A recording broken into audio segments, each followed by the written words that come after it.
Adrenal insufficiency সম্পর্কে দেখেন page number 671 আমরা খুব সুন্দর করে আলোচনা ডেভিডসন থেকে নিয়েছি। 671 নম্বর পেজ থেকে অ্যাড্রেনাল ইনসাফিসিয়েন্সির কজ একটা মাত্র স্টার্ট দিবেন, জাস্ট একবার রিডিং দিলেই হবে।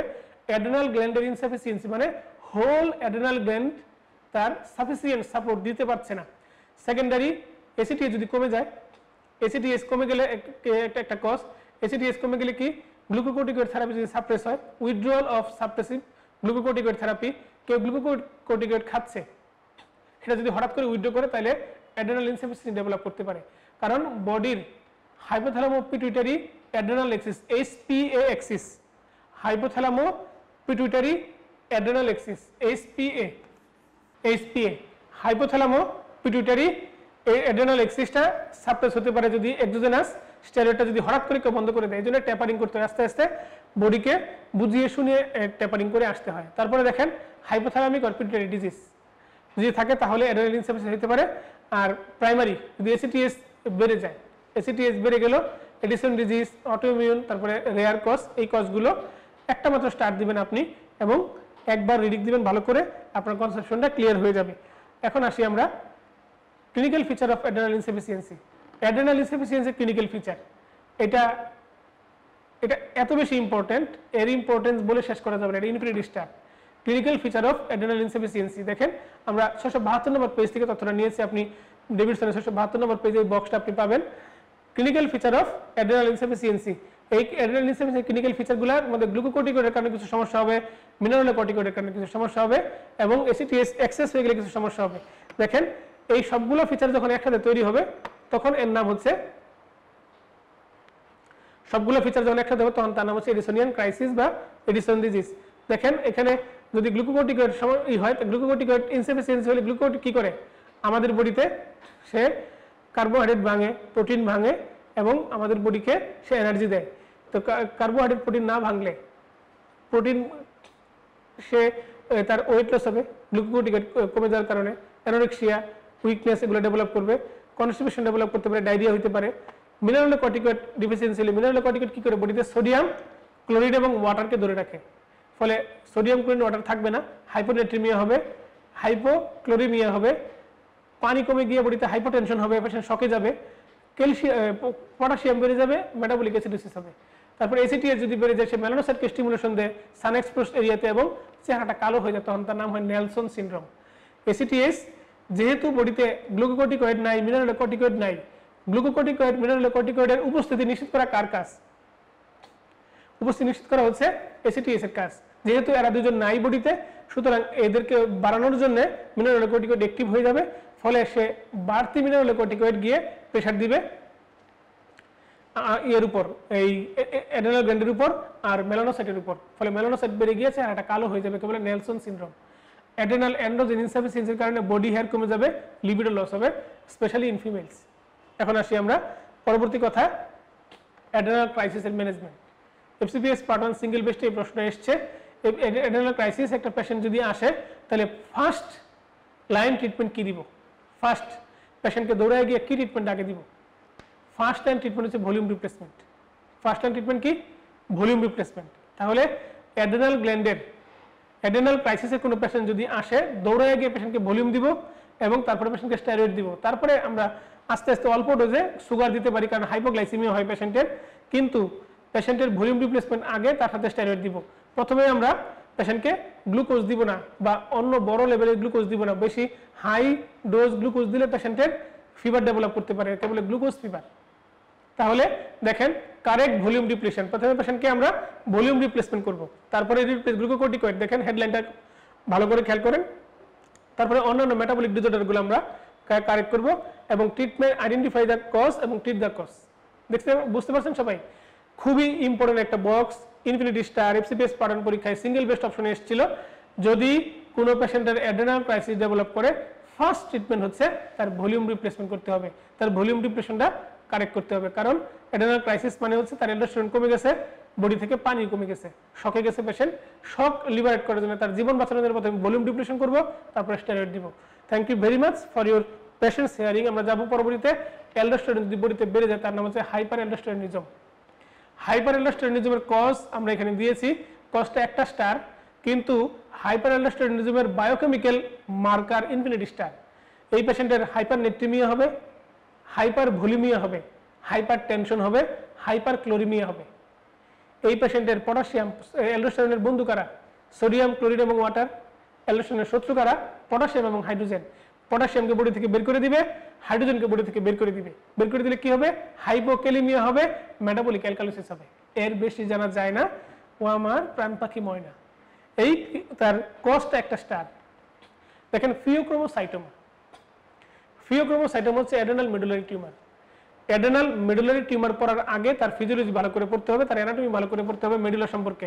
আপনি মনে রাখবেন অ্যাডেনাল মেডুলা থাকে মিডিলে, মেডুলা মিডিলিতে থাকবে এবং পুরো অ্যাডেনাল গ্ল্যান্ডের 10 ভাগের 1 বাক্সে অ্যাডেনাল মেডুলাতে সিম্প্যাথেটিক ইনারভেশন থাকে।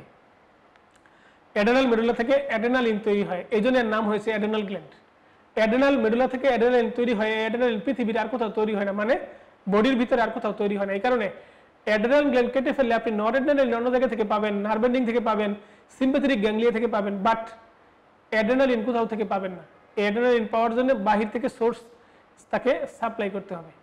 এই অ্যাডেনালিন মেডুলাতে, অ্যাডেনাল গ্ল্যান্ডের মেডুলাতে কোনো টিউমার যদি হয়, অ্যাডেনাল মেডুলাতে টিউমার হইলে একটা কথা বলে নেই, অ্যাডেনালিন, নরঅ্যাডেনালিন, ডোপামিন তিনটাকে একসাথে ক্যাটাকোলামাইন বলা হচ্ছে। এই ক্যাটাকোলামাইনগুলা আমাদের বডি থেকে যখন মেটাবলাইজড হয়ে বের হয়ে যায়, কিডনি দিয়ে বের হয়। কিডনি দিয়ে বের হওয়া পদার্থের নাম হচ্ছে ভিনাইল ম্যান্ডেলিক অ্যাসিড অথবা মেটানেফ্রিন। ভিনাইল ম্যান্ডেলিক অ্যাসিড ফর্মে বের হয়ে যায়, মেটানেফ্রিন ফর্মে বের হয়ে যায়। তবে বেশির পরিমাণে মেটানেফ্রিন যায় 40%, vinyl mandelic acid 35%। মেটানেফ্রিন 40%, vinyl mandelic acid 35%, আর বাকিগুলো আননোন সোর্স।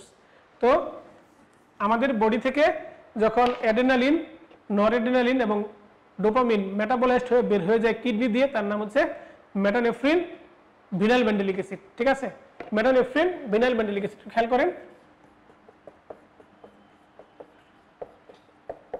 মেটানেফ্রিন 40%, তো সবচেয়ে বেশি হচ্ছে এটা। একটা হচ্ছে ভিনাইল ম্যান্ডেলিক অ্যাসিড 35%। ঠিক আছে, আমাদের বডি থেকে অ্যাডেনালিন, নরঅ্যাডেনালিন, ডোপামিন অর্থাৎ ক্যাটাকোলামাইনগুলো যখন মেটাবলাইজড হয়ে বের হয়ে যায়, তখন এই ভিনাইল ম্যান্ডেলিক অ্যাসিড আর মেটানেফ্রিন ফর্মে বের হয়ে যায়। তো এই যে অ্যাডেনাল গ্ল্যান্ডের টিউমার, অ্যাডেনাল গ্ল্যান্ডের যদি কোনো একটা টিউমার হয়, তখন তার নাম হচ্ছে ফিওক্রোমোসাইটোমা, আর একটা নাম হচ্ছে প্যারাগ্যাংলিওমা। এই ফিওক্রোমোসাইটোমা আর প্যারাগ্যাংলিওমা নিয়ে আমরা কয়েকটা পার্সেন্টেজ দিয়েছি পরীক্ষায়, এফসিপিএস প্যাটার্ন পরীক্ষায় এমসিকিউ এ অনেকগুলো পার্সেন্টেজ দিয়ে প্রশ্ন আসে। ডেভিডসনে মাত্র 2টা পার্সেন্টেজ দেওয়া আছে, যে আপনার এটা 80% ক্ষেত্রে এটা বিনাইন, 20% ক্ষেত্রে এটা মেলিগন্যান্ট, এই ধরনের পার্সেন্টেজ দেওয়া আছে। আমি ফিজিওলজি শিটের মধ্যে অনেকগুলো পার্সেন্টেজ নেট থেকে ঘেটে আমি দিয়েছি, ওটা আপনার একটা ফিজিওলজি শিট থেকে দেখে নেবেন। সেই পার্সেন্টেজ ফিওক্রোমোসাইটোমা বা প্যারাগ্যাংলিওমার পার্সেন্টেজগুলো আপনারা শিট থেকে দেখে নেবেন। আর এখানে শুধুমাত্র আপনি ক্লিনিক্যাল ফিচারগুলো পড়বেন। মনে রাখবেন এই ফিওক্রোমোসাইটোমার একটা অ্যাডেনালিন হ্রাস হলে হয়। অ্যাডেনালিন হ্রাস তো আমাদের বডিতে 24 আওয়ার্স থাকে না। হঠাৎ হঠাৎ কোনো কিছু নিয়ে ভয় পাইলে কিংবা কোনো কিছু নিয়ে হাইপার এক্সাইটেড হয়ে গেলে অ্যাড্রেনালিন রাশ তৈরি হয়, তখন আমাদের বডিতে এই ফিচারগুলো হয়। এই জন্য এটাকে বলা হয় paroxysmal hypertension, paroxysmal pallor, flushing, palpitation, headache, anxiety. হঠাৎ হঠাৎ হবে। আর বাকিগুলো থাকতে পারে, অ্যাবডোমিনাল পেইন পারসিস্ট করতে পারে, ভমিটিং পারসিস্ট করতে পারে। ভমিটিং কেন পারসিস্ট করবে, অ্যাবডোমিনাল পেইন কেন হবে? সিম্প্যাথেটিক, সিম্প্যাথেটিক তো আপনার অল্প কয়েকটা জায়গার ভ্যাসোডাইলেট করে, চোখের পিপুল ডাইলেট করে, করোনারি সার্কুলেশন ডাইলেট করে, স্কেলিটাল মাসল ডাইলেট করে, কিন্তু বাকি সব জায়গায় এরা কি করে? কনস্ট্রিকশন করে। ফলে অ্যাবডোমিনাল পেইন হবে, সার্কুলেশন কমে যাবে, ভমিটিং হবে কারণ হজম হবে না ঠিকমতো, খাবারগুলো ডাইজেস্ট হবে না, কনস্টিপেশন হবে কারণ আপনার এই আমাদের বডির যে কোলন আছে সেই কোলনিক ভেসেল আপনার হবে, ভেসো কনস্ট্রিকশন হবে, ফলে সেখানে ব্লাড সাপ্লাই কমে যাবে, গ্লুকোজ ইন্টলারেন্স হবে কারণ একটা সিম্প্যাথেটিক ওভার অ্যাক্টিভিটি হয়ে আমাদের বডিতে গ্লুকোজ ইন্টলারেন্স ডেভেলপ করবে, হাইপারগ্লাইসেমিয়া হবে। সুতরাং এই ফিওক্রোমোসাইটোমা পড়াটা খুব বেশি কঠিন কিছু না, খালি মেকানিজম। আর এন্ডোক্রাইনোলজি মানেই হচ্ছে মেকানিজম, মানেই হচ্ছে অঙ্ক। আমরা যাই অঙ্কের আরো একটা ধাপ, তার নাম হচ্ছে প্যানক্রিয়াস এবং ডায়াবেটিস মেলিটাস। প্যানক্রিয়াস সম্পর্কে আমরা পড়বো, ডায়াবেটিস সম্পর্কে আমরা শেষে পড়বো।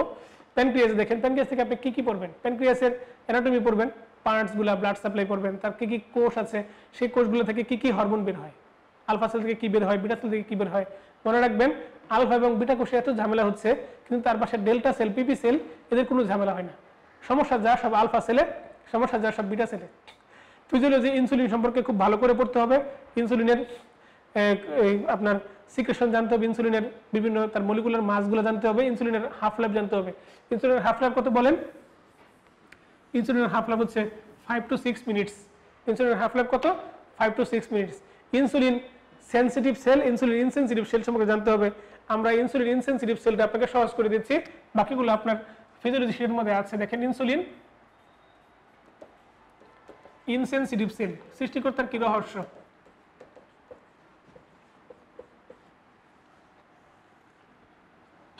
আমরা প্রথমে চিন্তা করব ব্রেন, উপর থেকে নিচের দিকে নামবো। ব্রেনের মধ্যে আছে কি? ভালো করে বলেন। ব্রেনের মধ্যে আছে নিউরন। তারপরে আসি আমরা চোখের মধ্যে, I, lens, sorry cornea, lens, retina. তারপরে আসেন হার্ট, আরবিসি আর প্লাটিলেট। তারপরে আসেন লিভার, হেপাটোসাইট। তারপরে আসেন প্যানক্রিয়াস, বিটা সেল।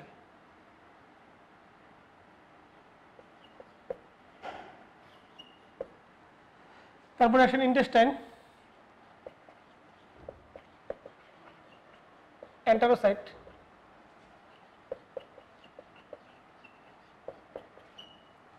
কিডনি,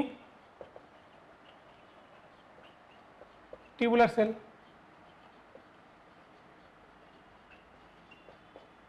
তারপরে ফিমেলের ক্ষেত্রে ইউটেরাস, প্লাসেন্টা। এই হচ্ছে ইনসুলিন ইনসেনসিটিভ সেল। এই সেলগুলোতে ইনসুলিন ঢোকার জন্য, এই সেলগুলোতে গ্লুকোজ ঢোকার জন্য কোনো ইনসুলিন লাগে না। এই জন্য ইনসুলিন না থাকা সত্ত্বেও বা ইনসুলিন রেজিস্ট্যান্স হওয়া সত্ত্বেও আমাদের বডি যুগের পর যুগ, দিনের পর দিন টিকে থাকে। টিকতে থাকতে থাকতে থাকতে থাকে এক সময় আমাদের বডি ফেল হয়ে যায়, তখন পেশেন্ট মারা যেতে পারে। তো এরকম কোনো স্মৃতি আপনাদেরকে স্পর্শ না করুক। মূলত পড়তে হবে ডায়াবেটিস মেলিটাস। তারপরে আমরা স্পন্টেনিয়াস হাইপোগ্লাইসেমিয়াটা আমরা দেখে যাব। স্পন্টেনিয়াস হাইপোগ্লাইসেমিয়ার কজগুলো দেখেন আমরা বক্সে আলোচনা করেছি। মূল কথা হচ্ছে ইনসুলিনোমা। তবে নন ডায়াবেটিক পেশেন্টে স্পন্টেনিয়াস হাইপোগ্লাইসেমিয়াটা কম হয়। তাহলে স্পন্টেনিয়াস হাইপোগ্লাইসেমিয়া কি জিনিস? এটাকে আমরা হুইপলস ট্রায়াড দ্বারা ব্যাখ্যা করে থাকি। হুইপলস ট্রায়াড আপনারা স্লাইডের মধ্যে একটু খেয়াল করেন ভালো করে। হুইপলস ট্রায়াড ডেভিডসনের 677 নম্বর পেজে এটা আছে। হুইপলস, একটা পেশেন্ট হাইপোগ্লাইসেমিয়ার সিমটম নিয়ে আসবে। আপনি গ্লুকোমিটারে দেখবেন হাইপোগ্লাইসেমিয়া আছে, গ্লুকোমিটারে সেটা পজিটিভ পাবেন বা ব্লাড সুগার কম থাকবে। আপনি তাকে সুগার দিবেন আইভি অথবা ওরাল, ভালো হয়ে যাবে। এটার নাম হুইপলস ট্রায়াড। এটা তো আমি আবিষ্কার করতে পারি, হুইপলস সাহেব আবিষ্কার করছে আমার আগে সে পৃথিবীতে আসছে। এটা তার বেনিফিট, আগে আসার বেনিফিট। তো এই যদি ইনসুলিন কমে যায়, যদি রোগীটার ইনসুলিন কমে যায়, সিপেপেট কমে যায়, তাহলে আমরা চিন্তা করব প্রথম কজগুলো অ্যালকোহল, ড্রাগ, ক্রিটিক্যাল ইলনেস, হাইপোপিটাইটিজম, এইসবের কারণে। যদি ইনসুলিন বেশি থাকে, সিপেপেট কম থাকে, তাহলে বুঝতে হবে এক্সোজেনাস ইনসুলিন। ভালো করে খেয়াল করেন, যদি বাহির থেকে কেউ ইনসুলিন নেয়, আমাদের শরীরের ভিতরে যে ইনসুলিন তৈরি হয় তার সাথে সিপেপেট থাকে, কিন্তু বাহির থেকে যে ইনসুলিন শরীরে পুশ করা হয় তার মধ্যে সিপেপেট থাকে না। তাহলে সিপেপেট কমে যাবে যদি এক্সোজেনাস ইনসুলিন থাকে। তাহলে সিপেপটাইড আর ইনসুলিন বাড়বে কখন? ইনসুলিনোমা হইলে। বডিতে যদি ইনসুলিনোমা হয় বা কেউ সালফোনাইলুরিয়া ড্রাগ খায় বা আদার্স ড্রাগ খায়, তাহলে সে বডির ভিতরের প্যানক্রিয়াসের ইনসুলিন বাড়বে। প্যানক্রিয়াস থেকে যে ইনসুলিনটা বের হবে তার সিপেপটাইড থাকবে। তাহলে সিপেপটাইড দিয়ে আমরা স্পন্টেনিয়াস হাইপোগ্লাইসেমিয়া ডায়াগনোসিস করতে পারি। সিপেপটাইড যদি কম থাকে, বুঝতে হবে আমাদের বডিতে অ্যালকোহল, ড্রাগ বা ক্রিটিক্যাল ইলনেসের কারণে হাইপোগ্লাইসেমিয়া হয়েছে। সিপেপটাইড যদি কম থাকে কিন্তু ইনসুলিন বেশি থাকে, বুঝতে হবে বাহিরের ইনসুলিন পাইছে। সিপেপটাইড যদি বেশি থাকে, ইনসুলিনও বেশি থাকে, তার মানে বুঝতে হবে সে ইনসুলিনোমা আছে বডির মধ্যে। ঠিক আছে, আমরা যাই পরবর্তী তথ্য, প্যানক্রিয়াটিক নিউরোএন্ডোক্রাইন টিউমার সম্পর্কে। এটা এফসিপিএস পার্টন পরীক্ষা সিঙ্গেল বেস্টে এসেছিল। নিম্নের দুটো অপশন থেকে প্রশ্ন আসছিল, এটা হচ্ছে ভিআইপিওমা, একটা হচ্ছে গ্যাস্ট্রিনোমা, একটা হচ্ছে ভিআইপিওমা থেকে। গ্যাস্ট্রিনোমা থেকে প্রশ্ন আসছে, জোলিঞ্জার রিলেশন সিনড্রোম থেকে প্রশ্ন এসেছিল। মূলত এই প্রশ্নটা গ্যাস্ট্রোএন্টারোলজির লোকেরা নিয়েছে, কারণ জোলিঞ্জার রিলেশন সিনড্রোমে সমস্যা থাকে, ওই গ্যাস্ট্রোএন্টারোলজি যে পড়ানো হয়। আপনার এই পেশেন্টের প্যানক্রিয়াটিক গ্যাস্ট্রিনোমা থাকে, হাইপার সিক্রেশন অফ অ্যাসিড হয়, পেপটিক আলসারেশন হয়, ঠোঁটের মধ্যে মিউকোকিউটেনিয়াস জাংশনে পিগমেন্টেশন হয়, এটার নাম হচ্ছে জোলিনজার এলিসন সিনড্রোম। ভিআইপিওমা থেকে প্রশ্ন আসছে, একটা পেশেন্ট আপনার কাছে আসছে ওয়াটারি ডায়রিয়া, তার হাইপোক্যালিমিয়া আছে, ডায়াগনোসিস কি? ভিআইপিওমা। ওয়াটারি ডায়রিয়া হবে ওয়াটারি ডায়রিয়া হবে, তার সাথে হাইপোক্যালিমিয়া হবে, তার নাম হচ্ছে ভিআইপিওমা। ওয়াটারি ডায়রিয়া হলে তো হাইপোক্যালিমিয়া এমনি হবে, পটাশিয়াম বডি থেকে লস হয়ে যাবে, ওয়াটারি ডায়রিয়ার সাথে হাইপোক্যালিমিয়া এমনি হয়, তার নাম হচ্ছে VIPoma. Watery diarrhoea with hypokalaemia diagnosis কি? ভিআইপিওমা। সিঙ্গেল বেস্টে আসছে ইনফিনিটি স্টার এই বক্সটা, pancreatic neuroendocrine tumour, page number 678। আমরা যাই পরের পেজ, কার্সিনোয়েড টিউমার। এইটা আরেকটা ইনফিনিটি স্টার ওয়ালা প্রশ্ন। কার্সিনোয়েড টিউমার হচ্ছে সেরোটোনিনের সাথে সম্পর্কিত, সেরোটোনিন বেশি বেশি রিলিজ হয়, বেশি বেশি তৈরি হয়, এই তৈরি হওয়ার কারণে কার্সিনোয়েড সিনড্রোম ডেভেলপ করে। পেরিফেরাল 5 হাইড্রোক্সিট্রিপ্টামাইন বা ট্রিপ্টোফ্যান নামক অ্যামাইনো অ্যাসিডটা পরবর্তীতে এই সেরোটোনিনে কনভার্ট হয়ে যায়, কনভার্ট হয়ে লিভারের মধ্যে এসে সে একটা সারা শরীরের মধ্যে একটা চক্কর দেয়, চক্কর দিলে তার নাম হচ্ছে কার্সিনোয়েড সিনড্রোম। দেখেন কার্সিনোয়েড সিনড্রোম হচ্ছে episodic flushing, wheezing and diarrhoea. সে লাংসকে কনস্ট্রিকশন করবে আর বাকি শরীরকে সে ডাইলেট করবে, সে লাংসকে সংকুচিত করবে কিন্তু বাকি শরীরকে কি করবে? ডাইলেট করবে। এই জন্য এপিসোডিক ফ্লাশিং, হুইজিং হবে, লাংসের মধ্যে হুইজ হয়, ফেসিয়াল টেলেনজিয়েকটেসিয়া, কারণ ভেসেলগুলোকে টর্চুয়াসিটি করবে, ভেসেলগুলোকে যদি টর্চুয়াসিটি করে বা ভেসেলগুলার প্রমিনেন্ট করে তখন টেলেনজিয়েকটেসিয়া বলে। কার্ডিয়াক ইনভলভমেন্ট, হার্টের মধ্যে ফ্লো বেড়ে যাবে, ফ্লো বাড়লে তো ফ্লো মানে tricuspid regurgitation, tricuspid regurgitation flow বেড়ে গেলে পালমোনারি ভালভটা স্টেনোজ হয়ে যাবে না? পালমোনারি ভালভটা একটা ছোট্ট অরিফিস, সেদিক দিয়ে যদি বেশি ফ্লো যাওয়ার চেষ্টা করে, ট্রাইকাসপিড রিগার্জিটেশন হলে রাইট হার্টে, রাইট ভেন্ট্রিকলে ব্লাডের ভলিউম বেড়ে যাবে, সে বেশি ভলিউমের ব্লাড তো পালমোনারি আর্টারি দিয়ে যাওয়ার চেষ্টা করবে, তখন তার স্টেনোসিস হবে, right ventricular endocardial plaque formation হবে, কারণ বেশি বেশি ফ্লো সেখানে যাচ্ছে, leading to right heart failure. বুঝতে পারছেন? তাহলে কার্সিনোয়েড সিনড্রোমের ফিচারগুলো সারা দেহের মধ্যে লাংসকে সে সংকুচিত করে, হিস্টামিনের আপনার সেরোটোনিনের কাজ হচ্ছে লাংসকে সংকুচিত করা, ফলে হুইজ হবে আর সারা দেহকে ডাইলেট করে। তাহলে আপনি মনে রাখতে পারবেন হার্টকে ডাইলেট করে, হার্টের ডান পাশটা ডাইলেট হয়ে যায়, ফলে ট্রাইকাসপিড রিগার্জিটেশন হয়, রাইট হার্ট ফেলিওর হয়, পালমোনারি স্টেনোসিস হয়। সুতরাং কার্সিনোয়েড সিনড্রোম খুব কঠিন কিছু নয়। কার্সিনোয়েড সিনড্রোম কেন হয়? Due to serotonin, excess serotonin release from liver. কিভাবে সেরোটোনিন রিলিজ হয়? সে ট্রিপ্টোফ্যান নামক অ্যামাইনো অ্যাসিডকে ইউটিলাইজ করে সেরোটোনিন বানায়। এই সেরোটোনিনের অপর নাম কি? 5 হাইড্রোক্সিট্রিপ্টামাইন। ধন্যবাদ সবাইকে। আমরা এখন যাব পিটুইটারি গ্ল্যান্ড সম্পর্কে। পিটুইটারি গ্ল্যান্ডের অ্যানাটমি আমরা ফিজিওলজি শীটের মধ্যে সুন্দর করে দিয়েছি, যেটুকু দিয়েছি ওটুকু যথেষ্ট। সে তার অবস্থান কোথায়, সে কোথায় বসে থাকে, তার ডানে কি থাকে, বামে কি থাকে, সে সম্পর্কে ছোট্ট একটু কথা না বললেই নয়। দেখেন ক্যাভার্নাস সাইনাসের উপর সে বসে থাকে, ল্যাটারাল সাইডে, তার পাশে 3rd, 4th এবং 6th ক্রেনিয়াল নার্ভ থাকে এবং ইন্টারনাল ক্যারোটিড আর্টারি থাকে। আমরা যাব পিটুইটারি গ্ল্যান্ডের একটা ডিজিজ, তার নাম হাইপোপিটুইটারিজম সম্পর্কে। এখানে আমরা শুধুমাত্র লাল কলমে দাগাঙ্কিত কথাটাই পড়ব।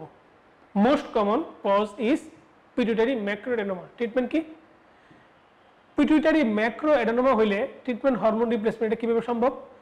পিটুইটারি গ্ল্যান্ডে যদি ম্যাক্রোএডেনোমা হয়, দেখা যাবে কোনো কোনো সেলকে সে অনেক বড় করছে, বাকি সেলগুলোকে সাপ্রেস করে ছোট করে দিছে। 5 জন বন্ধু একসাথে বড় হওয়ার যদি চেষ্টা করে, দেখবেন 2 জন বন্ধু স্বার্থপর হয়ে গিয়েছে, তারা অনেক বড় হয়েছে, বাকি 3 জন সাপ্রেসড হয়ে গেছে। ওই সাপ্রেসড ফিচারকে বলে হাইপোপিটুইটারিজম। আর হাইপোপিটুইটারিজম বলতে মূলত অ্যান্টেরিয়র পিটুইটারি ফেলিওরকে বোঝায়। হাইপোপিটুইটারিজম বা প্যান হাইপোপিটুইটারিজম বলতে মূলত অ্যান্টেরিয়র পিটুইটারিকে বোঝায়। পোস্টেরিয়র পিটুইটারির হরমোনগুলো তো তার নিজস্ব না, সেই হরমোনগুলো কোথা থেকে পায়? হাইপোথ্যালামাস থেকে পায়। তাহলে হরমোন রিপ্লেসমেন্ট দিব। হাইপোপিটুইটারিজমের ফিচার যারা করবে সেগুলো রিপ্লেসমেন্ট দিব। যদি থাইরয়েডের সমস্যা হয় আমরা লিভোথাইরক্সিন দিব, যদি আপনার এই অ্যাডেনাল কর্টেক্সের প্রবলেম হয় তাকে স্টেরয়েড দিব। ঠিক আছে, এখন আমরা যাই ক্লাসিফিকেশন অফ পিটুইটারি টিউমার। এখান থেকে একটা পরীক্ষায় প্রশ্ন এসেছিল, প্রথম বক্সটা দেখেন নন ফাংশনিং টিউমার, ট্রিপল স্টার। নন ফাংশনিং, বাকিগুলো পড়া লাগবে না, আপনি নন ফাংশনিং টিউমারটা ট্রিপল স্টার। খুব ভালো করে দেখেন, 3টা নন ফাংশনিং টিউমার আছে, পিটুইটারি অ্যাডেনোমা, ক্রেনিওফ্যারিঞ্জিওমা, একটা হচ্ছে মেটাস্টেটিক টিউমার। পিটুইটারি অ্যাডেনোমা, ক্রেনিওফ্যারিঞ্জিওমা, একটা হচ্ছে মেটাস্টেটিক টিউমার। তারপরে আমরা যাই, এইটাই পড়তে হবে এই বক্স থেকে। এরপরে আমরা যাবো পিটুইটারি টিউমার সম্পর্কে জানতে। এগুলা ইন্ট্রাসেলার টিউমার, ইন্ট্রাসেলার বা সেলার টার্সিকা থেকে তৈরি হয়। পিটুইটারি ম্যাক্রোএডেনোমা, এটা হচ্ছে মোস্ট কমন। মোস্ট কমন হচ্ছে পিটুইটারি ম্যাক্রোএডেনোমা এবং এটা নন ফাংশনিং টিউমার, আমরা একটু আগে জেনে এসেছি। এবং সুপ্রাসেলার একটা টিউমার আছে, তার নাম হচ্ছে ক্রেনিওফ্যারিঞ্জিওমা। সেলাটার্সিকার উপরে, বেশিরভাগই থাকে সেলাটার্সিকার মধ্যে, কেউ কেউ থাকে সেলাটার্সিকার উপরে, তার নাম সুপ্রাসেলার ক্রেনিওফ্যারিঞ্জিওমা। ক্রেনিওফ্যারিঞ্জিওমা হলে সুপ্রাসেলা বা সেলার উপরে, সেলাটার্সিকার উপরে যদি টিউমারটা হয়, সে তার উপরে অপটিক কায়াজমা আছে না, পিটুইটারি গ্ল্যান্ডের জাস্ট উপরে তো অপটিক কায়াজমা, অপটিক কায়াজমাকে চাপ দিবে, অপটিক কায়াজমাকে চাপ দিলে সে প্রেসার ইফেক্ট করবে। The most common cause of parasellar mass is meningioma. তো অপটিক কায়াজমাকে চাপ দিলে সে রোগীটাকে বাইটেম্পোরাল হেমিওপিয়া হবে না? দেখেন, এই জন্য ম্যাক্রোএডেনোমার 3 ধরনের ফিচার পাওয়া যায়। সে আশপাশের অঙ্গগুলোকে চাপ দেয়, তাকে বলে লোকাল কমপ্লিকেশন। সে দুইটা হরমোনের পরিমাণ বাড়ায়, দুইটা সেলের পরিমাণ বাড়ায় বা দুইটা সেলের সাইজ বড় হয়, আর বাকি 3টাকে সাপ্রেস করে দেয়। এই জন্য হরমোন এক্সেস এবং হরমোন ডেফিসিয়েন্সির ফিচার পাওয়া যায়। আর মাইক্রোএডেনোমা হইলে 5 জন ফ্রেন্ড তারা হাতে হাত রেখে ওয়াদা করে, তোমার হাত আমি ধরেছি, মরণ এলে আমি ছাড়বো না। এই 5 জন ফ্রেন্ড সবাই বড় হয়, ছোট ছোট বড় হয়, মানে খুব বেশি বড় হয় না। আমি আর কত বড় হব দাদা ঠাকুর, আর কত বড় হলে আমাকে 3 প্রহরের বিল দেখাবে। এই জন্য তারা সবাই মিলে একটু একটু করে বড় হয় এবং মাইক্রোএডেনোমাতে শুধুমাত্র হরমোন এক্সেসের ফিচার পাওয়া যায়। তাহলে ম্যাক্রোএডেনোমা হইলে তার ফিচার হচ্ছে 10 মিলিমিটার ডায়ামিটারের বেশি হবে এবং তার 3 ধরনের ফিচার পাওয়া যাবে। লোকাল কমপ্লিকেশন, আশেপাশের অঙ্গগুলোকে চাপ দিবে। এই লোকাল কমপ্লিকেশন এফসিপিএস পাঠান পরীক্ষা অনেকবার এসছে, এগুলা দিয়ে সিনারিও দিয়ে ডায়াগনোসিস করতে বলছে। ডায়াগনোসিস মূলত ক্রেনিওফ্যারিঞ্জিওমা হয়। যদি অপশনে ক্রেনিওফ্যারিঞ্জিওমা আপনি পান, যদি অপশনের মধ্যে আপনি ক্রেনিওফ্যারিঞ্জিওমা পান, তাহলে ডেফিনেটলি আনসার ক্রেনিওফ্যারিঞ্জিওমা হবে। দেখবেন সেটাকে আপনার আপনার লোকাল কমপ্লিকেশন বা এরকম কথা বলা আছে কিনা, বাইটেম্পোরাল হেমিওপিয়া, হেডেক, তারপরে আপনার ডিসকানেক্টেড হাইপারপোলেকটেমি, এইসব ফিচার আছে কিনা, ঠিক আছে। কিন্তু যদি যদি আপনার মাইক্রোএডেনোমা হয়, শুধুমাত্র একটা ফিচার পাবেন, তার নাম হরমোন এক্সেস। তাহলে এই ফিগারটা infinity star, acute infinity star, খুবই ইম্পর্টেন্ট। এখন আসি আমরা clinical feature of pituitary tumour. Most common feature হচ্ছে লোকাল কমপ্লিকেশন, কারণ বড় সাইজ বড় হয়, আশপাশের অঙ্গগুলোকে চাপ দেয়। তারপরে ইয়াঙ্গার উমেন পিটুইটারি ডিজিজ থাকলে প্রেজেন্ট উইথ সেকেন্ডারি অ্যামেনোরিয়া আর গ্যালাক্টোরিয়া, ঠিক আছে, সেকেন্ডারি অ্যামেনোরিয়া গ্যালাক্টোরিয়া নিয়ে প্রেজেন্ট করতে পারে। তারপরে দেখেন treatment of pituitary tumour, non functioning হইলে সার্জারি করে ফেলাই দিব, রেডিওথেরাপি দিতে পারি। আমাদের দরকার হচ্ছে প্রোলেকটিনোমা ডেভেলপ করলে কি সমস্যা, প্রোলেকটিনোমা ডেভেলপ করে আমরা ডোপামিন অ্যাগনিস্ট থেরাপি দিব, এটা আমাদের জানা লাগবে, বাকিগুলো সার্জনদের কাজ, আমাদের প্রয়োজন নেই। তাহলে যদি প্রোলেকটিনোমা হয়, তাহলে পেশেন্টকে আমরা ডোপামিন অ্যাগনিস্ট থেরাপি দিব, ডোপামিনের মতো কাজ করে এমন থেরাপি দিব। ডোপামিন অ্যাগনিস্ট থেরাপি কারা, দেখেন আমরা পরবর্তীতে একটা স্লাইডে আমরা রেখেছি। এর মাঝখানে আমরা হাইপারপ্রোলেকটিনিমিয়া বা গ্যালাক্টোরিয়া সম্পর্কে 2টা কথা জানি। প্রোলেকটিন লেভেল যদি বেড়ে যায় due to prolactin secreting tumour is called hyperprolactinaemia. Hyperprolactinaemia হয়ে কারো কারো গ্যালাক্টোরিয়া হতে পারে, ইউজুয়ালি ফিমেলদের হয়, কোনো কোনো মেলদের হতে পারে, ঠিক আছে। এই পেশেন্টের হাইপারপ্রোলেকটিনিমিয়ার কজ ইনফিনিটি স্টার, হাইপারপ্রোলেকটিনিমিয়ার কজ ইনফিনিটি স্টার, বিশেষ করে ফিজিওলজিক্যাল কজ এবং ড্রাগ ইনডিউসড কজ, এই 2টা। ফিজিওলজিক্যাল কজটা একটু দেখেন, স্ট্রেসফুল কন্ডিশন হইলে হাইপারপ্রোলেকটিনিমিয়া হবে। তারপরে দেখেন প্রেগন্যান্সি, ল্যাকটেশন, নিপুলকে স্টিমুলেশন দিলে হাইপারপ্রোলেকটিনিমিয়া হবে। স্লিপ, কয়টাস, এক্সারসাইজ এবং বেবি যদি ক্রাই করে প্রোলেকটিন লেভেলটা বেড়ে যাবে। এরপরে আসেন drug induced dopamine antagonist. Dopamine antagonist therapy, আমরা একটা ড্রাগের নাম জানি ডোমপিরিডন, মেটোক্লোপ্রোমাইড। এই ডোমপিরিডন ড্রাগ খেয়ে গ্যালাক্টোরিয়া নিয়ে আমি যে চিকিৎসা মহাবিদ্যালয়ে পড়াশোনা করেছি, সেখানে একটা রোগী ভর্তি হয়েছিল, আমাদের সার্জারি ডিপার্টমেন্টাল হেড স্যার আমাদেরকে সেই রোগীটা দেখিয়েছিলেন, আমার এখনো চোখে জল জল করে ভাসে। ডোমপিরিডন খেয়ে গ্যালাক্টোরিয়া নিয়ে প্রেজেন্ট করছে এবং এলাকায় কত বিশৃঙ্খল পরিস্থিতি, তাকে এলাকায় ফিরিয়ে দেওয়ার জন্য, কাউন্সিলিং করার জন্য তার এলাকার জনপ্রতিনিধি, এলাকার মসজিদের ইমাম, মুরব্বী, এলাকার কিছু মাকারুর মা, মানে মাকারুর মা যারা সমাজে বিশৃঙ্খলা সৃষ্টি করে, অমুক জায়গায় গেছিলাম দেখেছি এইটা ওইটা সেটা, এই মাকারুর মাদেরকে কাউন্সিলিং করতে হয় এলাকায়, যাতে বিশৃঙ্খল পরিস্থিতি সৃষ্টি না হয়, কারণ এগুলো অনেক মানে খারাপ স্মৃতি হিসেবে থাকে মানুষের মনে, নাইটমেয়ার হিসেবে থাকে। তো আমরা এই হাইপারপ্রোলেকটিনিমিয়ার cause infinity star, physiological cause এবং ড্রাগ ইনডিউসড কজ 2টা একদম ছোটস্থ করে ফেলবো। ফিজিওলজিক্যাল কজগুলো আপনি একবার দেখলেই পড়ে ফেলবেন, আর ড্রাগ ইনডিউসড কজগুলো অ্যান্টিসাইকোটিক ড্রাগ, তারপরে আপনার মেটোক্লোপ্রোমাইড, অ্যান্টিমিটিক ড্রাগগুলো খুব কমন। তো আমরা যাই ডোপামিন অ্যাগনিস্ট থেরাপি, আমরা বলেছিলাম ডোপামিন অ্যাগনিস্ট থেরাপি 3টা জিনিস, ব্রোমোক্রিপ্টিন, ক্যাবারগোলিন আর কুইনাগোলাইট। বলেন ব্রোমোক্রিপ্টিন, ক্যাবারগোলিন আর একটা হলো কুইনাগোলাইট। আরেকবার বলেন। ব্রোমোক্রিপ্টিন নামটা আপনি পড়ে এসেছেন, এই যে সমস্ত মায়েদের ইন্ট্রাউটেরাইন ডেথ হইতো, ফিটাল ডেথ হইতো, ইন্ট্রাউটেরাইন ফিটাল ডেথ হইতো, তাদেরকে আপনারা ব্রোমোক্রিপ্টিন বা ক্রিপ্টিন 2.5 মিলিগ্রাম 101 7 দিন চলবে দিতেন। সেই ব্রোমোক্রিপ্টিন, এই ব্রোমোক্রিপ্টিন, কেবারগোলিন আর একটা হচ্ছে কুইনাগোলাইট। এই ড্রাগগুলো পার্কিনসনিজমে ইউজ করা হয়। ডোপামিন, এটা তো ডোপা অ্যাগনিস্ট থেরাপি, পার্কিনসনিজমের পেশেন্টের ডোপামিন কমে যায়, তাই ডোপা অ্যাগনিস্ট থেরাপি দিলেই তো যথেষ্ট। ঠিক আছে, এখন আমরা যাই, এই শুধু ড্রাগের নাম জানলে চলবে, ডোজ জানা লাগবে না। আমরা যাব growth hormone test. Growth hormone test কীভাবে করা হয় গ্রোথ হরমোনের যাচাই করার জন্য? Insulin induced hypoglycaemia, growth hormone levels are commonly undetectable. Growth hormone লেভেলটা করা যায় না। গ্রোথ হরমোনে 198 অ্যামাইনো অ্যাসিড আছে, কিন্তু গ্রোথ হরমোন লেভেলটা সরাসরি করা যায় না। তো অন্য ইনডিরেক্ট টেস্ট করে তাকে যাচাই করা যায়। ইনসুলিন ইনডিউসড হাইপোগ্লাইসেমিয়া, ইনসুলিন বডিতে দেওয়া হয়, যদি হাইপোগ্লাইসেমিয়া হয় তার মানে বুঝতে হবে গ্রোথ হরমোন আমাদের বডিতে কাজ করতেছে। আর্জিনিন, এটা গ্রোথ হরমোন রিলিজিং হরমোনের সাথে কম্বাইন থাকে। গ্লুকাগন, ক্লোনিডিন চিলড্রেনদের করা হয়। ঠিক আছে, এখন আমরা আসি অ্যাক্রোমেগালি। দেখেন এটা একটা রোগীর অ্যাক্রোমেগালি, একটা পেশেন্টের চেহারাটা দেখেন, তার মাথার মধ্যে দেখেন হেডেক, স্কাল গ্রোথ অ্যাবনর্মালিটিস, ঠোঁটের মধ্যে দেখেন একটু এনলাস টাং, লিপ, প্রগনেথিজম আছে। তারপরে তার কার্ডিওমায়োপ্যাথি, হার্টটা বড় হয়ে গেছে, তার হার্ট বড় হওয়ার কারণে কার্ডিয়াক আউটপুট বেড়ে গেছে, ব্লাড প্রেশার বেড়ে গেছে। তারপরে স্কিনের থিকনেস আপনার বেড়ে গেছে, কারণ স্কিন টেনে টেনে লম্বা করতে হয়, শরীর বাড়তেছে মানে স্কিনকে লম্বা করতে হবে। তারপরে তার ডায়াবেটিস থাকতে পারে, কোলনিক কার্সিনোমা থাকতে পারে, আইজিডি থাকতে পারে। তারপরে এনলার্জ হ্যান্ড এবং ফিট মায়োপ্যাথি থাকবে, কারণ মাসলগুলো টেনে বড় করা লাগছে, তার শরীর তো বড় হয়েছে। এপিফাইজিয়াল ক্লোজার হওয়ার পরে যদি গ্রোথ হরমোন বাড়ে তাকে আমরা বলি অ্যাক্রোমেগালি। এপিফাইজিয়াল ক্লোজার হওয়ার কারণে যদি বাড়ে তাকে বলা হয় অ্যাক্রোমেগালি। এটা কজ কি? পিটুইটারি ম্যাক্রোডেনোমা। শুধুমাত্র বোল্ড লাইনগুলো পড়বেন আর লাল লাইনটা পড়বেন, আর কিছু পড়া লাগবে না। এটা পিউবার্টির আগে যদি কারো গ্রোথ হরমোন বাড়ে তাকে বলি আমরা জাইগান্টিজম, পিউবার্টির পরে যদি বাড়ে তাকে আমরা বলি অ্যাক্রোমেগালি।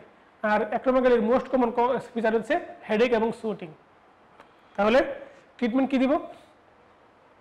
অ্যাক্রোমেগালি কনফার্ম করা হয় কি দ্বারা? ক্লিনিক্যাল ফিচার, এই যে গ্রোথ হরমোন আর IGF-1 বেশি থাকে। ট্রিটমেন্ট কি দিব? গ্রোথ হরমোন এবং IGF-1 কে নর্মাল করার জন্য যা লাগে তা করব। এই আমরা সার্জারি করতে পারি, ট্রান্সফারেনাল সার্জারি, রেডিওথেরাপি দিতে পারি, আর সোমাটোস্ট্যাটিন দিতে পারি। সোমাটোস্ট্যাটিন কি জিনিস? গ্রোথ হরমোন ইনহিবিটরি হরমোন, মানে গ্রোথ হরমোনকে সাপ্রেস করবে, এই পেশেন্টটা আস্তে আস্তে ভালো থাকবে। না পাওয়া গেলে কি দিব? অক্টিওটাইড, ল্যান্ড্রিওটাইড আর প্যাসিরিওটাইড। ঠিক আছে, বইয়ের মধ্যে অনেক কথা লেখা আছে, আপনি শুধুমাত্র এই কথাটুকু পড়বেন, প্রচুর কথা লেখা আছে, এত কথা পড়ার প্রয়োজন নেই। আপনি দেখেন ক্রেনিওফ্যারিঞ্জিওমার এই চেহারাটা একটু দেখেন। ক্রেনিওফ্যারিঞ্জিওমাটা কি জিনিস? ক্রেনিওফ্যারিঞ্জিওমা, ক্রেনিও মানে মাথার ভিতরে, ফেরিংসের মতো একটা অভিক্ষেপ থাকবে, তার নাম হচ্ছে ক্রেনিওফ্যারিঞ্জিওমা। দেখেন প্রথম ছবিটা দেখেন, আমরা একটা MRI ফাইন্ডিং দিয়েছি। Development of tumour characteristical presence in younger patient, it is often cystic and calcified. Cystic অথবা ক্যালসিফাইড দেখেন, মনে হচ্ছে একটা ফ্লুইড ফিল্ড এরিয়া। আর পরেরটা হচ্ছে অপারেশন করার সময় দেখতে কেমন দেখাচ্ছে। তো ক্রেনিওফ্যারিঞ্জিওমা বিনান একটা টিউমার বা নন ফাংশনিং টিউমার, কিন্তু এটাকে এক্সিস করে নিয়ে আসতে গেলে এটা সাইজটা বড় হতে থাকে, বড় হতে হতে অপটিক অ্যাজমাকে প্রেশার দেয়, আশপাশের অঙ্গগুলোকে প্রেশার দেয়, হেডেক সৃষ্টি করে। বড় হতে হতে ওটাকে বের করে আনার জন্য সিস্টকে গলায় যদি আনতে চান, অন্য অর্গানগুলোকে, পাশাপাশি অর্গানগুলোকে এসে করে, মানে আপনার হ্যাম্পার করে, ঝামেলা করে।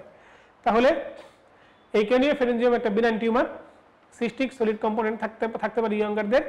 এটা নন ফাংশনিং পিটুইটারি একটা এডেনোমা, ইয়ং পেশেন্টরা এতে সাফার্ড হয় বেশি। ক্রেনিওফ্যারিঞ্জিওমা পেশেন্টের হাইপোপিটুইটারিজমের ফিচার থাকতে পারে, কারণ সে আশপাশের অঙ্গগুলোকে প্রেশার দিবে, কিছু সেলকে সে সাপ্রেস করে রাখবে। ডায়াবেটিস ইনসিপিটাস করতে পারে, ক্রেনিয়াল ডায়াবেটিস ইনসিপিটাস করতে পারে। এই পেশেন্টদের হাইপারফেজিয়া থাকবে, ওবেসিটি থাকবে, ট্রান্সপেরোডাল রুটে সার্জারি করে তাকে বের করে আনা যায়। এই শুধুমাত্র বোল্ড লাইনগুলো পড়বেন, আর বাকি কিছু একদম প্রয়োজন নেই। আমরা চলে আসি ডায়াবেটিস ইনসিপিটাস। ডায়াবেটিস ইনসিপিটাস কি জিনিস? এডিএস যদি ঠিকমতো তৈরি না হয়, এডিএস যদি ঠিকমতো কাজ না করতে পারে, আমাদের বডিতে ads antidiabetic hormone according to physiology বই সারাদিনে আমাদের বডিতে 180 লিটার ফ্লুইড আমাদের কিডনি ফিল্ট্রেট করে প্রতিদিন, আর এর মধ্যে 19% করে হচ্ছে এডিএস। 19% গ্লোমেরুলার ফিল্ট্রেট, 19% বডিতে রিঅ্যাবজর্ব করে নিয়ে আসে এডিএস, আর বাকিগুলো অব্লিগেটরি ওয়াটার রিঅ্যাবজর্পশন।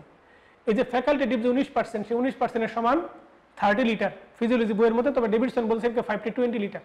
তাহলে একটা রোগীর যদি এডিএস তৈরি না হয়, অথবা এডিএস তৈরি হয়েছে কিডনির উপর গিয়ে কাজ করতে পারতেছে না, তাহলে সেই রোগীর 5 থেকে 20 লিটার ফ্লুইড বডিতে প্রতিদিন ইউরিন আকারে বের হয়ে যাবে। তাহলে এই আপনার এটাকে বলে ডায়াবেটিস ইনসিপিটাস। ডায়াবেটিস ইনসিপিটাস আমাদের বডি থেকে ডায়াবেটিস ইনসিপিটাস বডিতে দুই ভাগে ভাগ করা, একটা ক্রেনিয়াল যেখানে এডিএস তৈরি হয়, আর একটা নেফ্রোজেনিক যেখানে এডিএস গিয়ে কাজ করে। তাহলে ক্রেনিয়াল ডায়াবেটিস ইনসিপিটাস বা নেফ্রোজেনিক ডায়াবেটিস ইনসিপিটাস হোক, সেই পেশেন্টটা মূত্রের বন্যায় ভেসে যাবে অন্যায়, তো এত পরিমাণ তার ইউরিনেশন হবে। ডায়াগনোসিস কীভাবে করবো আমরা? এডিএস লেভেল কম থাকবে অথবা থাকবে না। এডিএস লেভেল তো করা সবসময় পসিবল না, এডিএস লেভেল সবসময় করা পসিবল না, বা ভ্যাসোপ্রেসিন লেভেল সবসময় করা পসিবল না। তখন আমরা ওয়াটার ডিপ্রাইভেশন টেস্ট করব। এই আপনার ডায়াবেটিস ইনসিপিটাসের একটা ডিডি হচ্ছে প্রাইমারি পলিডিপসিয়া, মানে প্রচুর পরিমাণে সে পানি খেয়েছে তাই ইউরিন বেশি হয়েছে। তাহলে যদি আমরা ওয়াটার ডিপ্রাইভ করে রাখি, পেশেন্টকে পানি দিব না 24 ঘন্টা, না দেওয়ার ফলেও যদি দেখা যায় যে পেশেন্টের ইউরিন বেড়ে গেছে, তখন আমরা বুঝবো এটা আসলে ডায়াবেটিস ইনসিপিটাস। আর যদি না দেওয়ার পর পানি কমিয়ে দেওয়ার পর ইউরিন কমে যায়, তার মানে বুঝতে হবে primary polydipsia. Water deprivation test, আমরা রোগীকে পানি দিব না একটা নির্দিষ্ট সময়, তারপরে যদি ইউরিন তৈরি না হয় তাহলে বুঝতে হবে এটা প্রাইমারি পলিডিপসিয়া। পানি না দেওয়ার পরে যদি ইউরিন তৈরি হয়, পানি দিচ্ছে না, ইউরিন ফরমেশনের সোর্স কি? এই ডায়াবেটিস ইনসিপিটাস, এটাকে বলে ওয়াটার ডিপ্রাইভেশন টেস্ট। আরেকটা হচ্ছে হাইপারটোনিক স্যালাইন আমরা দিব। হাইপারটোনিক স্যালাইন দিলে বডিতে ভ্যাসোপ্রেসিন লেভেলটা কি হবে? বডি টনিসিটি বাড়বে না? বডি টনিসিটি বাড়লে ভ্যাসোপ্রেসিন কি পানিকে ধরে রাখবে, কিডনির উপর কাজ করবে। তাহলে হাইপারটোনিক স্যালাইন দিলে ভ্যাসোপ্রেসিন লেভেলটা বেড়ে যাবে। এখানে আমরা একটু ভুল হয়েছে, vasopressin level increased. Hypertonic saline দিলে যদি ভ্যাসোপ্রেসিন লেভেল ইনক্রিজ করে in response to hyper osmolarity, কারণ ভ্যাসোপ্রেসিন চায় বডির মধ্যে হাইপার অসমোলারিটি না হোক, সে পানিকে ধরে রেখে ওই পানির মধ্যে আমাদের বডির কন্টেন্ট বা সলিউটগুলোকে ডাইলিউট করতে চায়, ফলে আমাদের বডিতে অসমোলারিটি মেনটেন হয়। হাইপারটোনিক স্যালাইন দিয়ে আমাদের বডির অসমোলারিটি মেনটেন করার জন্য যদি ভ্যাসোপ্রেসিন রিলিজ হয়ে আসে, তার মানে বুঝতে হবে এই পেশেন্টের ডায়াবেটিস ইনসিপিটাস নাই। এই টেস্টটা মূলত করা হয় নেফ্রোজেনিক আর আপনার নেফ্রোজেনিক ডায়াবেটিস ইনসিপিটাস আর ক্রেনিয়াল ডায়াবেটিস ইনসিপিটাসের পার্থক্য করার জন্য। যদি হাইপারটোনিক স্যালাইন দেওয়ার পর ভ্যাসোপ্রেসিন লেভেলটা বডিতে বেড়ে যায় এবং ভ্যাসোপ্রেসিন লেভেল বেড়ে যাওয়ার পরও পেশেন্টের ইউরিনেশন পরিমাণ বেড়ে যাচ্ছে, তাহলে বডিতে ভ্যাসোপ্রেসিন ঠিক আছে, কিন্তু প্রবলেম হচ্ছে সেই ভ্যাসোপ্রেসিনটা কিডনিতে কাজ করতে পারতেছে না, তাহলে নেফ্রোজেনিক ডায়াবেটিস ইনসিপিটাস। যদি বডিতে ভ্যাসোপ্রেসিন লেভেলটা বেড়ে যাওয়ার পর ভ্যাসোপ্রেসিন হাইপারটোনিক স্যালাইন দিলাম, বডিতে পেশেন্টের ইউরিন ফরমেশন কমে গেল, ভ্যাসোপ্রেসিন দেওয়ার পরে বডিতে ইউরিন ফরমেশন কমে গেল, তার মানে কি বুঝতে হবে? বুঝতে হবে পেশেন্টের ক্রেনিয়াল ডায়াবেটিস ইনসিপিটাস, ফলে বডিতে ভ্যাসোপ্রেসিন নাই। এটা হচ্ছে ক্রেনিয়াল এবং নেফ্রোজেনিক ডায়াবেটিস ইনসিপিটাসের পার্থক্য করার জন্য। আমরা যাই পরের কথায়, ট্রিটমেন্ট। ট্রিটমেন্ট কি? ক্রেনিয়াল ডায়াবেটিস ইনসিপিটাসের ট্রিটমেন্ট হচ্ছে আপনার এই ডেসমোপ্রেসিন বা ভ্যাসোপ্রেসিন, বাজারের ভ্যাসোপ্রেসিন বডিতে পুশ করা। কি উপায়ে করা হয়? নেজালি করা হয় অথবা ইন্ট্রামাস্কুলার করা হয়। ইন্টারনেজালি আর ওরালি করা যায়, ইন্টারমাস্কুলারি করা যেতে পারে।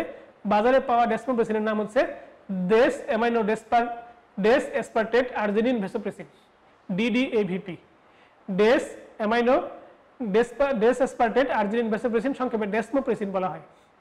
এই DDAVP ইন্টারনেজালি দেওয়া যেতে পারে বা ওরালি দেওয়া যেতে পারে, তবে সিক পেশেন্ট হলে ইন্টারমাস্কুলার দেওয়া যেতে পারে। তবে এটা বেশি দিয়ে দিলে বডিতে ওয়াটার ইনটক্সিকেশন হবে, পানির পরিমাণটা খুব বেড়ে যাবে, এত বেশি শরীর পানিতে পানিময় হয়ে যাবে, কেবল ওয়াটার ইনটক্সিকেশন। ট্রিটমেন্ট কি? ফ্লুইড রেস্ট্রিকশন করা এবং পেশেন্টকে ডায়াবেটিক্স দেওয়া। ডায়াবেটিক্স দিলে ইউরিনটা বডি থেকে বের হয়ে যাবে, পানি হয়ে বের হয়ে যাবে। এখন আসি আমরা নেফ্রোজেনিক হলে কি দিবেন? নেফ্রোজেনিক হলে থায়াজাইড ডায়াবেটিক্স দিব। থায়াজাইড ডায়াবেটিক্স বিশেষ করে ফ্লুটামাজাইড 5 থেকে 10 মিলিগ্রাম পার ডে। এমিলোরাইড দিতে পারি, এনএসআইড দিতে পারি। এনএসআইড দিলে ইন্ডোমিথাসিন দিব 15 মিলিগ্রাম 3 টাইমস ডেইলি, কিন্তু এটা জিএফআর একটু কমাই দিতে পারে। ঠিক আছে, এখন আসি আমরা আমাদের সুন্দরতম কথা, সুন্দরতম একটা আয়োজন, মাল্টিপল এন্ডোক্রাইন নিওপ্লাসিয়া এবং autoimmune polyendocrine syndrome. Multiple endocrine neoplasia বা ম্যান সিনড্রোম। ম্যান সিনড্রোমের মধ্যে দেখেন 4টা সিনড্রোম আছে, MEN 1, MEN 2, MEN 3, MEN 4। MEN syndrome, MEN 1, MEN 2, MEN 3, MEN 4। MEN 1,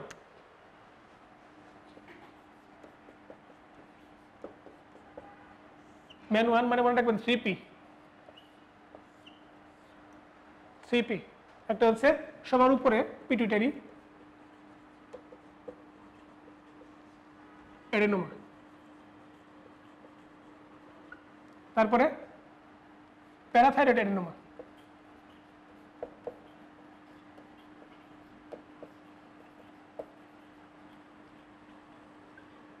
তারপরে দেখেন প্যানক্রিয়াটিক অ্যাডেনোমা,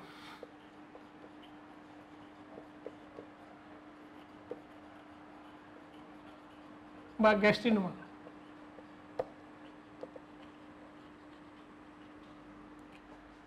মেন 1 শেষ, ঠিক আছে? এটা হচ্ছে মেন 1 সিনড্রোম, মেন 1। বাকিগুলো হচ্ছে এর সাথে কোরিলেটেড ডিজিজ, ওই যে অ্যাডেনাল টিউমার বলছে, ব্রঙ্কিয়াল এনথাইমিক কার্সিনোয়েডস বলছে, ইকিউটেনিয়াস লেশন, লাইপোমা, কোলাজেনোমা, এনজিওফাইব্রোমা, এগুলো হচ্ছে এর সাথে রিলেটেড ডিজিজ, ঠিক আছে? প্যানক্রিয়াটিক নিউরোএন্ডোক্রাইন রাখবে, নন ফাংশনিং, ইনসুলিনোমা, গ্যাস্ট্রিনোমা, এটা প্যানক্রিয়াটিক অ্যাডেনোমার মধ্যে পড়ে যায়। মূলত প্রথম তিনটাই হচ্ছে সব কথা। তাহলে আমরা আসি মেন 2। মেন 2, মেন 2টাকে আগে বলা হতো মেন 2A, মেন 2B আগে বলা হতো, এখন সেটা বলা হচ্ছে না। মেন 2 মানে 2PM, দুইটা পি থাকবে, একটা এম থাকবে, একটা পি প্যারাথাইরয়েড থাকবে আগের মতো, এ থাকবে ফিওক্রোমোসাইটোমা,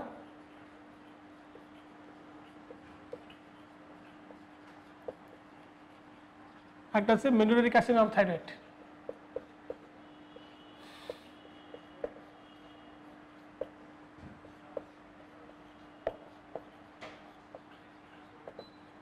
মেন 2PM, মেন 2 মানে 2PM, আর মেন 3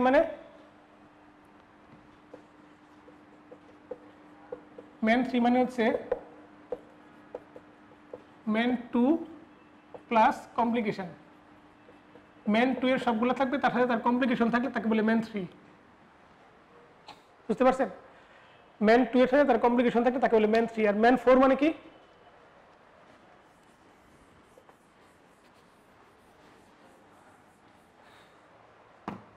মেন 4 মানে হচ্ছে মেন 1 প্লাস মেন 2। মেন 1 এবং 2 এর সমন্বয় হচ্ছে মেন 4। দেখেন পিটুইটারি প্রাইমারি হাইপারপ্যারাথাইরয়েডিজম, পিটুইটারি টিউমার, তারপরে অ্যাডেনাল টিউমার, প্যানক্রিয়াটিক অ্যাডেনোমা, সবগুলো যোগফল হচ্ছে মেন 4, ঠিক আছে? তাহলে মেন সিনড্রোম আপনাকে কোনোদিন কষ্ট দিবে? মেন 1 মানে 3P, মেন 2 মানে 2PM, আর মেন 3 মানে মূলত মেন 1 আর মেন 2টা মুখস্থ করলেই শেষ, বাকি সব এমনি চলে আসবে। মেন 1 আর মেন 2 মুখস্থ করলেই শেষ, বাকি সব এমনিতেই আপনার নখদর্পণে চলে আসবে। সুতরাং এটা নিয়ে ভাবনার কিছু নাই। কবিগুরুর ভাষা আপনি বলবেন, সখী ভাবনা কাহারে বলে, সখী যাতনা কাহারে বলে। এখন আসি আমরা অটোইমিউন পলিএন্ডোক্রাইন সিনড্রোম। এখান থেকে এফসিপিএস পাঠানোর পরীক্ষায় এই যে লাস্ট যেবার পরীক্ষা হয়েছিল সেবার পরীক্ষায় প্রশ্ন এসছে অটোইমিউন পলিএন্ডোক্রাইন সিনড্রোম, APS। দেখেন টাইপ 1, টাইপ 1 এর মধ্যে বলেছে APECED। APECD এর পূর্ণরূপে জানলে ভিতরেগুলো মুখস্থ করার প্রয়োজন নাই। APECD পূর্ণরূপে দেখেন সবার নিচে লেখা আছে autoimmune polyendocrinopathy candidiasis ectodermal dystrophy, APECD, APECD, autoimmune polyendocrinopathy. Autoimmune polyendocrinopathy কি জিনিস? এটা অনেকটা মেন সিনড্রোমের মধ্যে দেখেন এডিসন ডিজিজ, হাইপোপ্যারাথাইরয়েডিজম,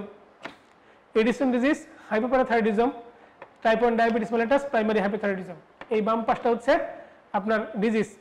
পরে উপর পাশে দেখেন CED, এই যে ক্যান্ডিডিয়াসিস, তারপরে এক্টোডার্মাল ডিস্ট্রফি মানে নেল ডিস্ট্রফি হবে আর ডেন্টাল ডিস্ট্রফি হবে। তাহলে বাম পাশাগুলো হচ্ছে primary disease, Addison, hypoparathyroid, type 1 diabetes আর প্রাইমারি হাইপোথাইরয়েডিজম।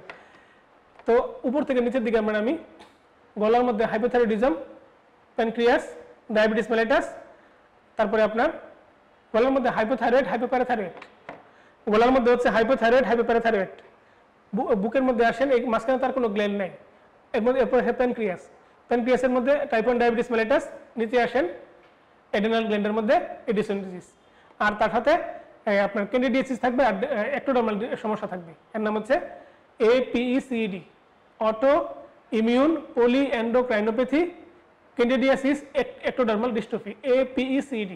প্রাইমারি রিজনের গলায়, বুক এবং পেটের মাঝখানে, পেটের ভিতরে, মনে থাকবে।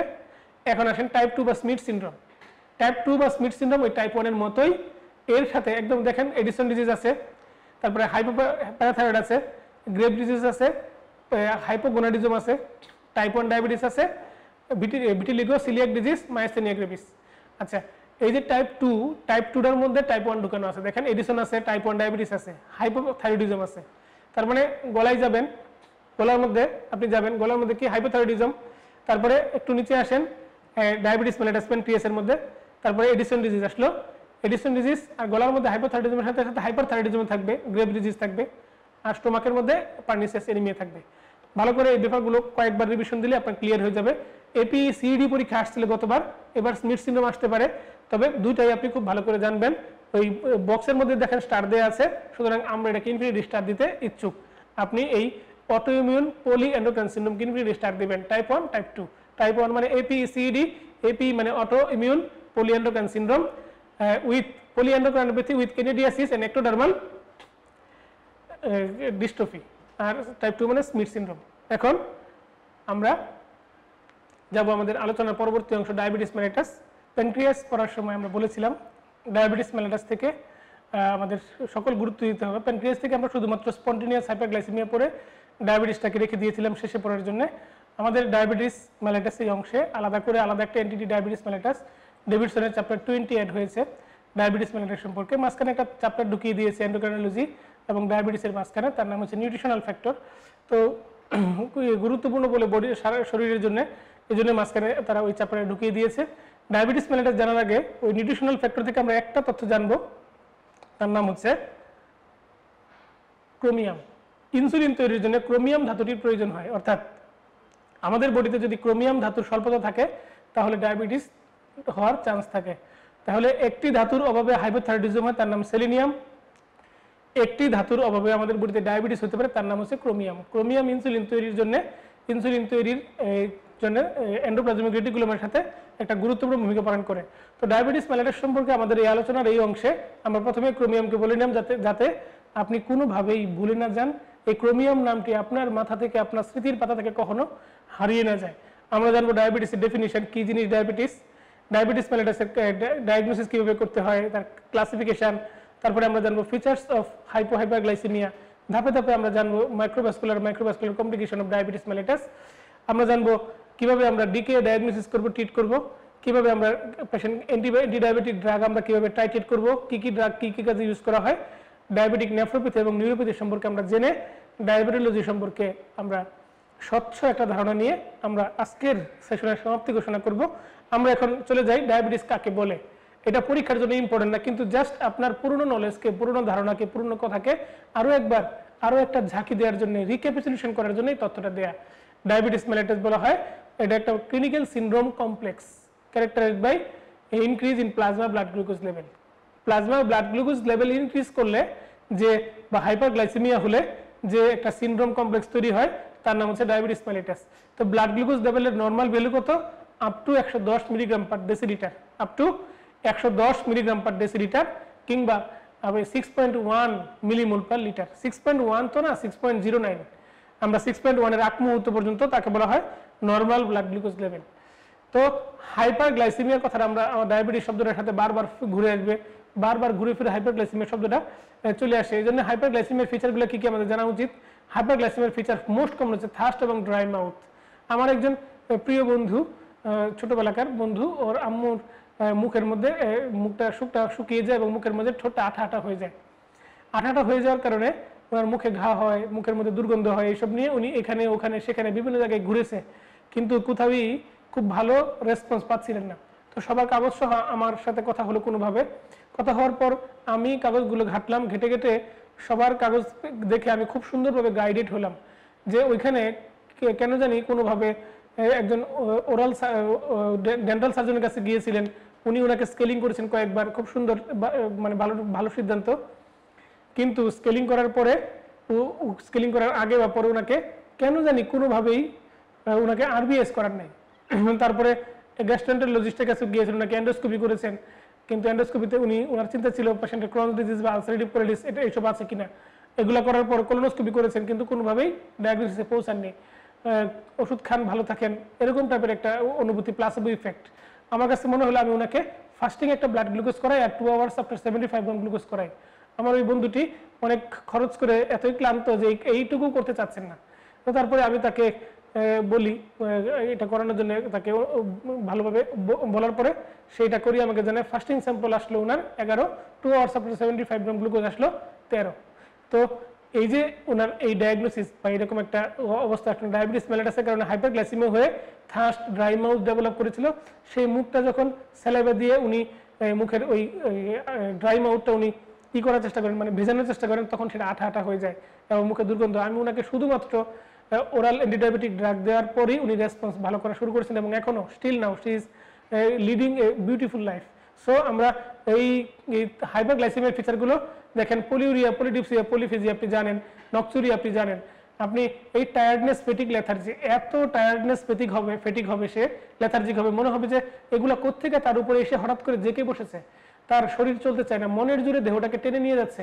এই পেশেন্ট তার চেঞ্জ ইন ওয়েট, কারো কারো ওয়েট লস হবে, কারো কারো ওয়েট গেইন হবে। ওয়েট লস হবে টাইপ 1 এ, টাইপ 2 এর ওয়েট গেইন হবে, ব্লাডিং কম্বিশন থাকতে পারে, প্লুরাইটাস ভালভি, বেলানাইটিস থাকতে পারে, নৌসিয়া, হেডেক, হাইপারফিজিয়া, যে হেডেক হয় হাইপারগ্লাইসেমিয়ার কারণে, হাইপারফিজিয়া, প্রচুর পরিমাণে সে সুইট ফুড খাওয়ার চেষ্টা করবে এবং তার প্রচুর পরিমাণে মুড সুইং করবে, এই মুড ভালো, এই মুড খারাপ, ভালো খারাপ মিলিয়ে ঝিলিয়ে সে থাকবে।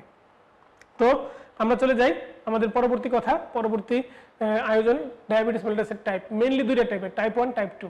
টাইপ 1 হচ্ছে অটোইমিউন আর টাইপ 2 হচ্ছে ইনসুলিন রেজিস্ট্যান্স। এটা হচ্ছে নন অটোইমিউন বা ইনসুলিন রেজিস্ট্যান্স, আর কিছু লাগবে না এখান থেকে। Autoimmune cause, autoimmune beta cell destruction যদি হয় টাইপ 1 ডেভেলপ করে, আর ইনসুলিন যদি বডিতে কাজ না করতে পারে তাই টাইপ 2 ডেভেলপ করে। আমরা দেখি টাইপ 1 এবং টাইপ 2 এর মাঝখানে কম্পারিজন। টাইপ 1টা মূলত আর্লি এজে হয়, টাইপ 2টা হচ্ছে লেট এজে হয়। Type 1 duration of symptoms weeks, আর টাইপ 2 মাস বছর ব্যাপীও সিমটম থাকতে পারে, ডায়াগনোস নাও হতে পারে। তারপরে বডি ওয়েট আপনার টাইপ 2 তে, টাইপ 1 এ কম থাকে অথবা নর্মাল থাকতে পারে, কিন্তু টাইপ 2 অলওয়েজ ওবেস। এই টাইপ 1 এর পেশেন্টের কিটোনিউরিয়া থাকে, আপনার অটো অ্যান্টিবডি পজিটিভ থাকে। এই টাইপ 1 এর পেশেন্টের family history usually less common. তো টাইপ 1 এর পেশেন্টের একটা অটোইমিউন ডিজিজ কান টানলে মাথা আসে, যেমন একটা অটোইমিউন ডিজিজ অন্য অটোইমিউন ডিজিজগুলোকে ডেকে নিয়ে আসে। তাহলে এই যে এই ক্লাসিফিকেশনটা আমরা দেখছি, classification, aetiological classification of diabetes mellitus, type 1, type 2 আর জেস্টেশনাল ডায়াবেটিস মেলিটাস। টাইপ 2 মধ্যে দেখেন অনেকগুলো ক্লাসিফিকেশন আছে। তো জেস্টেশনাল ডায়াবেটিসের নিচে একটা টার্ম আছে ডিডমট। ডিডমট মানে diabetes insipidus, diabetes mellitus, optic atrophy, nerve deafness. এই যে ডিডমট, DIDMOD, এই ডিডমট সিনড্রোম পরীক্ষা এসেছিল, আমি যেমন এফসিপিএস পার্টন পরীক্ষা দিই, এফসিপিএস পার্টন পরীক্ষার সময় ডিডমট শব্দটা আসছিল। পরীক্ষা ছিল উলফ্রাম সিনড্রোম। দেখেন আপনি সবার লাস্ট পয়েন্ট জিডিএম এর জাস্ট উপরে, জিডিএম এর জাস্ট উপরে একটা লাইন আছে, ডিডমট দিয়ে ব্র্যাকেটে লেখা আছে ওলফ্রাম সিনড্রোম। এই ওলফ্রাম সিনড্রোম মানে হচ্ছে ডিডমট সিনড্রোম। আমি এটা তখন পারতাম না, বুঝিনি, খুঁজে পাইনি। তো এই শব্দটা আপনাদের যেন মনে থাকে, এফসিপিএস পার্টনের পরীক্ষা বারবার রিপিট হয়, এই জন্য তারা পরীক্ষার প্রশ্নগুলা বাহিরে দেয় না। তো আমরা আসি ইটিওলজি অফ ডায়াবেটিস মেলিটাস খোঁজার জন্য আমরা কিভাবে যাব। দেখেন টাইপ 1 এর ইটিওলজি এগুলো। Type 1 typical type 1 diabetes mellitus. Aetiology খোঁজার জন্য আমরা কি করব, ডায়াবেটিস মেলিটাসের ইটিওলজি খোঁজার জন্য আমরা কিভাবে আগাবো। দেখেন টিপিক্যাল টাইপ 1 ডায়াবেটিস মেলিটাসের পেশেন্টের ওভারওয়েট থাকবে না, তার ওভারওয়েট থাকবে না। টিপিক্যাল টাইপ 1 এর পেশেন্টের কোনো ওভারওয়েট থাকবে না, ওভারওয়েট থাকবে না টাইপ 1 এর পেশেন্টের। তারপর টাইপ 2 এর পেশেন্ট ওবেস হবে অথবা ওভারওয়েট হবে। তারপরে তার ফ্যামিলি হিস্ট্রি অফ ডায়াবেটিস থাকবে, ইথনিক ডায়াবেটিক গ্রুপ থাকবে, আদার্স হলে ক্রনিক প্যানক্রিয়াটিস থেকে যদি হয় অ্যাবডোমিনাল পেইন থাকবে, তারপর অ্যালকোহল রিলেটেড প্যানক্রিয়াটিক ম্যালিগন্যান্সি থাকতে পারে, তারপরে ফিচার্স অফ এন্ডোক্রাইন ডিজিজ থাকতে পারে, অন্য এন্ডোক্রাইন ডিজিজ থাকতে পারে, অ্যাবনরমাল লিভার ফাংশন টেস্ট থাকতে পারে, লিভার ফাংশন টেস্ট অ্যাবনরমাল থাকতে পারে। তো টাইপ 1 ডিজিজটা আমরা বলেছি অটোইমিউন, তার সাথে আর কি কি অটোইমিউন কন্ডিশন যুক্ত আছে আমরা একটু খেয়াল করে নেই। থাইরয়েড ডিজিজ থাকতে পারে, সিলিয়াক ডিজিজ, এই সিলিয়াক ডিজিজের সাথে টাইপ 1 ডায়াবেটিসের স্ট্রং একটা অ্যাসোসিয়েশন আছে। Edison disease, pernicious anaemia, vitiligo থাকতে পারে টাইপ 1 ডিজিজের সাথে। আমরা আসি আমাদের পরবর্তী কথায়। দেখেন ভাইরাস, কি কি ভাইরাস টাইপ 1 ডায়াবেটিস করতে পারে। দেখেন মামস, কক্সাকি, রেট্রোভাইরাস, এই পেজটা ডেভিডসন 729 নম্বর পেজ থেকে আমরা নিয়েছি। ইনফিনিটি স্টার, কি কি ভাইরাস ডায়াবেটিসের সাথে যুক্ত, mumps, Coxsackie B four, retrovirus, rubella, এটা বাচ্চাদের হতে পারে, cytomegalovirus, Epstein Barr virus. আপনি দেখেন mumps, Coxsackie, retro, rubella, cytomegalovirus, Epstein Barr virus, এই ভাইরাসগুলো টাইপ 1 ডায়াবেটিস করতে পারে। এরপরে আসেন মেটাবলিক সিনড্রোম।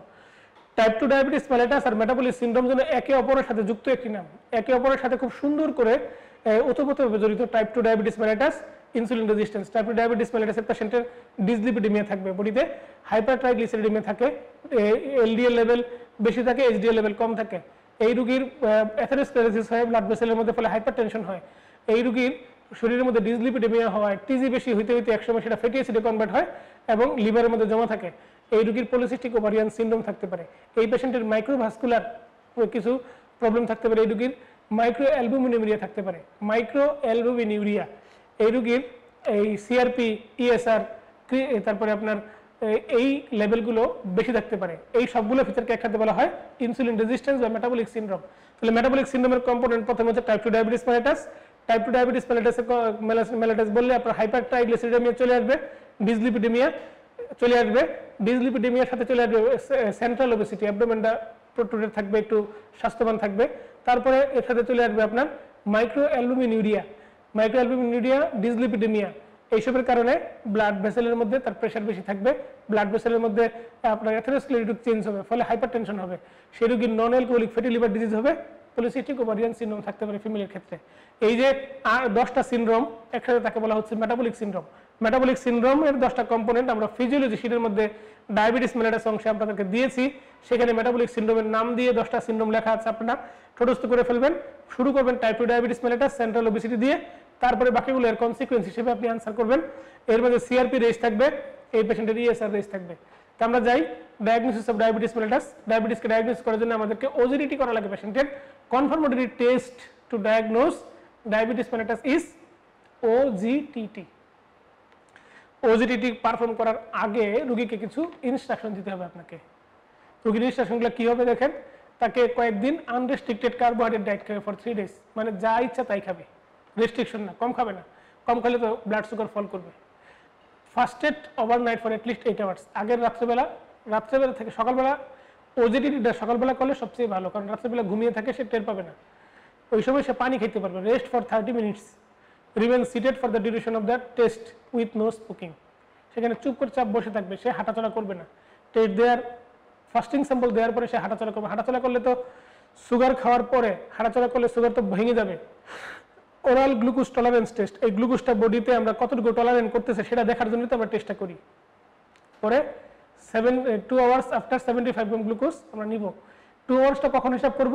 প্রথম ফোঁটা পানি যখন সে খাইছে। কেউ কেউ অনেক দেরিতে পানি খায়, আস্তে আস্তে পানি খায়। সে যখন পানি খাওয়া শুরু করছে, পানি মানে সুগার কন্টেনিং ওই পানিটা, তখন থেকে ফার্স্ট ড্রপ অফ ফ্লুইড থেকে শুরু করে আমরা 2 ঘন্টা হিসাব করব। হিসাব করার পরে আমরা পাবো কিছু ম্যাজিক নাম্বার। সেই ম্যাজিক নাম্বার নিয়ে আমরা কথা বলবো এখন।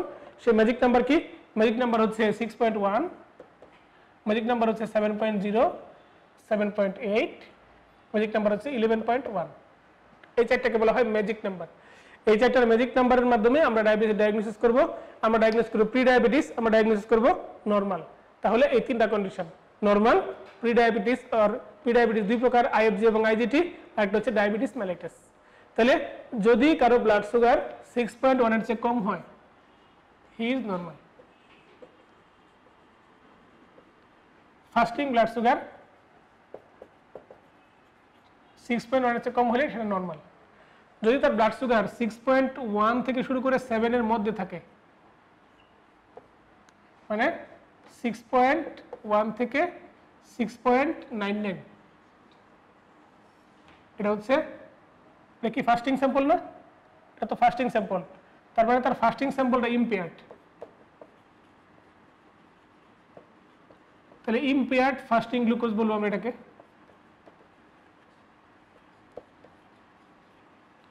ফাস্টিং স্যাম্পলটা ইম্পেয়ার্ড, তাই ইম্পেয়ার্ড ফাস্টিং গ্লুকোজ বলবো। যদি তার এই লেভেলটা 7 টাচ করে ফেলে, 7 টাচ করে, তখন তাকে বলবো আমরা ডিএম।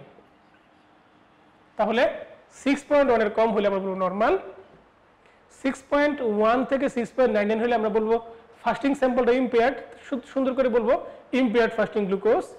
7 টাচ করলে বা তার বেশি হলে আমরা বলবো ডায়াবেটিস মেলিটাস, ফাস্টিং শেষ। এরপরে 2 hours আফটার 75 গ্রাম গ্লুকোজ, এটা যদি 7.8 এর চেয়ে কম হয় নরমাল। 7.8 এর চেয়ে কম হলে কি বলবো? নরমাল। এটা যদি 7.8 থেকে 11.1 এর মাঝামাঝি থাকে, এই দুটার মাঝামাঝি, মানে 7.8 থেকে 11.09 এটাকে বলে গ্লুকোজ টলারেন্স ইম্পেয়ার্ড। তাহলে ইম্পেয়ার্ড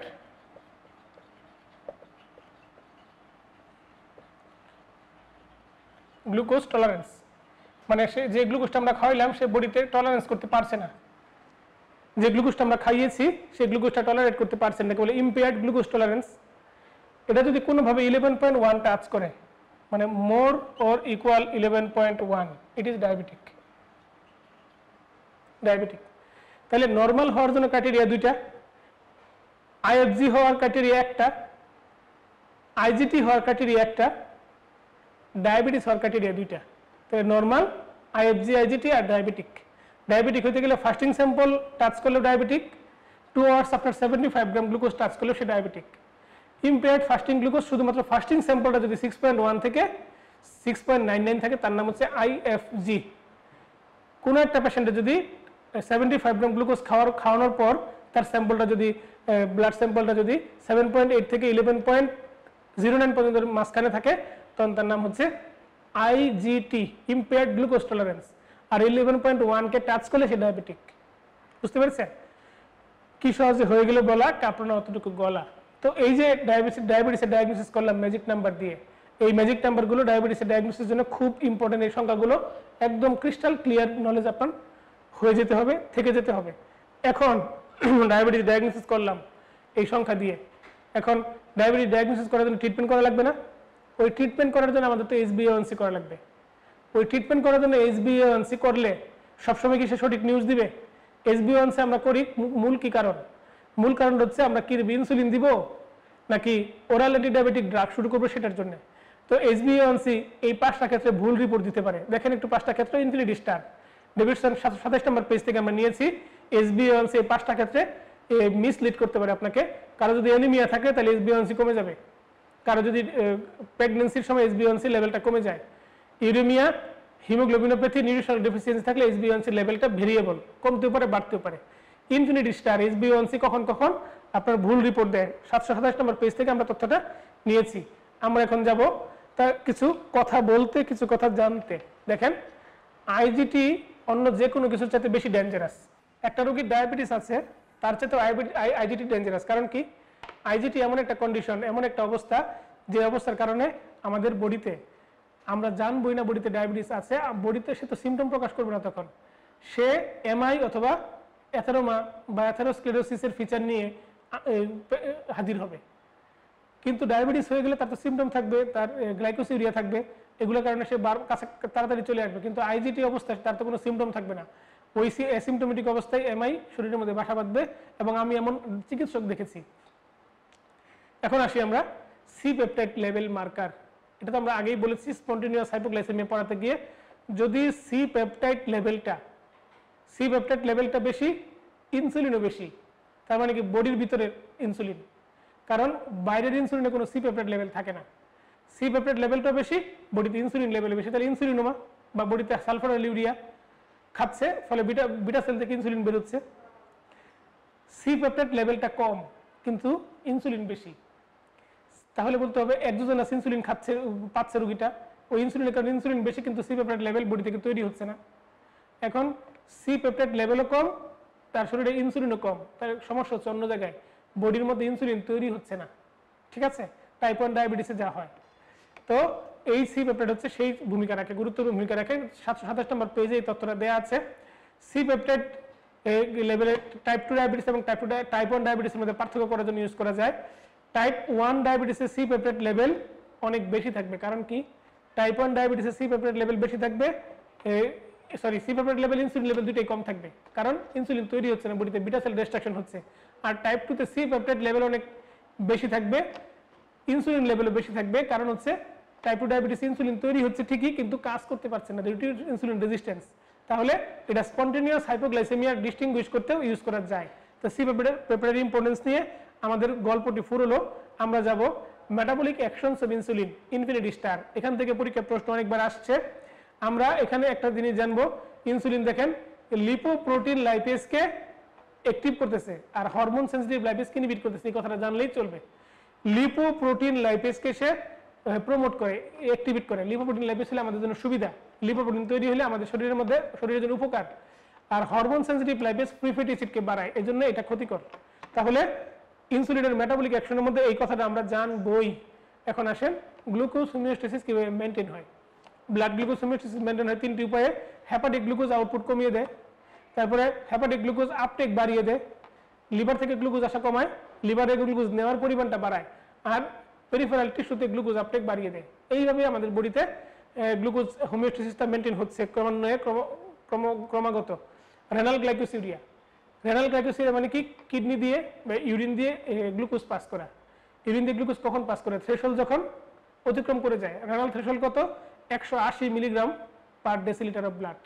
মানে প্রতি ডেসিলিটার ব্লাডে বা প্রতি ml ব্লাডের মধ্যে, প্রতি লিটার ব্লাডের মধ্যে যদি 180 মিলিগ্রাম গ্লুকোজ থাকে, সেই গ্লুকোজকে বলা হচ্ছে রেনাল গ্লাইকোসিউরিয়া বা থ্রেশহোল্ড। এর বেশি হইলে 181 হইলে 1 গ্রাম গ্লুকোজ বের হয়ে যাবে, 182 হইলে 2 মিলিগ্রাম গ্লুকোজ বের হয়ে যাবে, 183 হইলে 3 মিলিগ্রাম গ্লুকোজ বের হয়ে যাবে।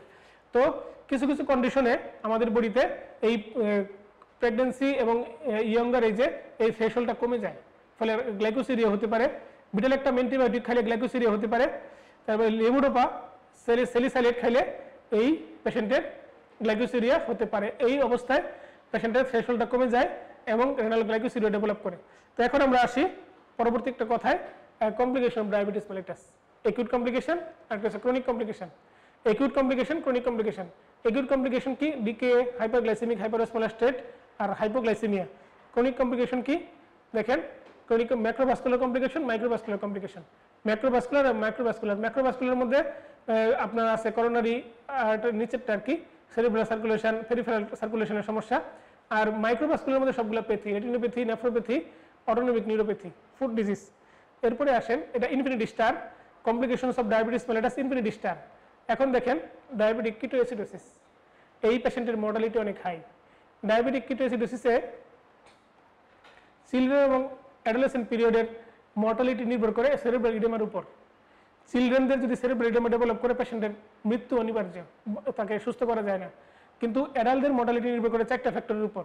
দেখেন, hypokalaemia, ARDS, AMI, acute microbial infection, sepsis অথবা নিউমোনিয়া। তাহলে আবার বলি, অ্যাডাল্টদের মর্টালিটির ফ্যাক্টর হচ্ছে, প্রগনোস্টিক ফ্যাক্টর হচ্ছে হাইপোক্যালিমিয়া যদি থাকে পেশেন্টের, কার্ডিয়াক এরিথমিয়া হতে পারে। এআরডিএস থাকলে তো কথাই নাই, এএমআই অথবা সেপসিস ইনফেকশন, নিউমোনিয়া। আর বাচ্চাদের সেরেব্রাল ইডেমা। ঠিক আছে, এখন একটা পেশেন্টের ডিকে ডেভেলপ করে তাকে কিভাবে ডায়াগনোসিস করবেন? ডিকে ডায়াগনোসিস বইয়ের মধ্যে অনেক কথা লেখা আছে, আমরা বইটা নিয়ে আসছি কারণ পুস্তকি ভাষায় লিখতে হবে। তাই ডিকে ডায়াগনোসিস ক্রাইটেরিয়া ডি কে এ। ডি মানে ডিএম মোর দেন 14 মিলিমোল পার লিটার। কে মানে কিটোন বডি ইন ব্লাড। এ মানে অ্যাসিডোসিস।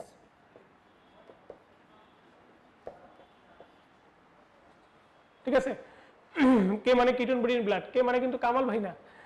তো আমাদের কাউকে ডিকে ডায়াগনোসিস করার জন্য 3টা ক্রাইটেরিয়া। ডিকে এখানে 3টা কথাই লেখা আছে একটু সুন্দর ভাষায়, আমরা সেটাকে সংক্ষেপে লিখেছি ডি কে এ। এটা মনে রাখলে আমাদের বুঝতে সুবিধা হবে। এরপরে আসেন, ডিকে তো আমরা ডায়াগনোসিস করলাম, ক্লিনিক্যাল ফিচার লাগবে না ডিকে। দেখেন সিমটমগুলো হবে, পলিউরিয়া হবে, প্রচুর করে সুগার বেড়ে গেছে না, পলিউরিয়া হবে, থার্স্ট হবে, ওয়েট লস হবে, কারণ ইনসুলিন নাই বডিতে, বডিতে ক্যাটাবলিক স্টেজে চলে যায়, বডিতে স্ট্রেসফুল কন্ডিশনে চলে যায়, উইকনেস থাকবে বডিতে, ইনসুলিন ঠিকমতো কাজ করতে পারছে না, ফলে সুগার ঘুরে বেড়াচ্ছে, ফলে সেলের ভিতরে ঢুকতে পারছে না, লেগ ক্রাম্প, পায়ে কামড়াকামড়ি করবে, ব্লাড ভিশন, অ্যাবডোমিনাল পেইন হবে। সাইনগুলো কি? ডিহাইড্রেশন পাবেন, হাইপারটেনশন পাবেন। আপনি দেখেন ডিকেএ, ডায়াবেটিসের কারণে ডিহাইড্রেশন পাবেন না, প্রচুর পরিমাণে ব্লাড সুগার ইউরিন দিয়ে পাস হচ্ছে, পানিও প্রচুর পরিমাণে পাস হচ্ছে। তারপরে পানি যদি চলে যায় শরীর থেকে হাইপারটেনশন হবে। এই পেশেন্টের হাইপারটেনশন হলে পেরিফেরাল সার্কুলেশনে ফ্লুইড কমে যাবে, কোল্ড এক্সট্রিমিটি হবে। কারো ডিহাইড্রেশন হলে সেই পেশেন্টের টেকিকার্ডিয়া হয়। তাহলে ডিহাইড্রেশন যে কতগুলো কথা। এই পেশেন্টের এয়ার হাঙ্গার হবে, কিটোন ব্রেথ হবে, কুস্মল ব্রিদিং হবে, স্মেল অফ এসিটোন থাকবে, হাইপোথার্মিয়া থাকবে, ডেলিরিয়াম, ড্রাউজিনেস এবং কোমা থাকতে পারে। ডায়াবেটিক কিটোসিডোসিসের ফিচারটা 2টা স্টার দিবেন, 2 স্টার্স। এরপরে আসেন আমরা যাই, ডিকে এর পেশেন্টের কতটুকু ফ্লুইড লস হয়? 6 লিটার ফ্লুইড লস হয়। 6 litre fluid loss, 3 litre extra cellular, 3 litre intracellular. তো এই যে এই 6 লিটার ফ্লুইডের মধ্যে সোডিয়াম 500 মিলিমোল, ক্লোরাইড 400 মিলিমোল আর পটাশিয়াম 350 মিলিমোল লস তার হয়। এখন একটা পেশেন্টের ডিকে ডেভেলপ করছে, তার ডিকেটা সিভিয়ার ডিকে কিনা এটা কিভাবে আমরা বুঝবো। ওই একই রকম ডিকে ডায়াবেটিক কিটোএসিডোসিস, অ্যাসিডোসিসের ফিচার থাকবে অনেকগুলো। দেখেন ডিকে, ডি মানে ডায়াবেটিস হাই, ওইটা আমরা এখানে রাখলাম না। কে দিয়ে দেখি কিটোন বডি, দেখেন প্রথমটা ব্লাড কিটোন মোর দেন 6 মিলিমোল পার লিটার। তারপরে এ মানে অ্যাসিডোসিস, অ্যাসিডোসিস কি হবে, পিএইচ কমবে না, দেখেন পিএইচ লেস দেন 7। আচ্ছা পিএইচ কমলে হাইড্রোজেন আয়ন বাড়বে না, হাইড্রোজেন আয়ন দেখেন বাড়ছে।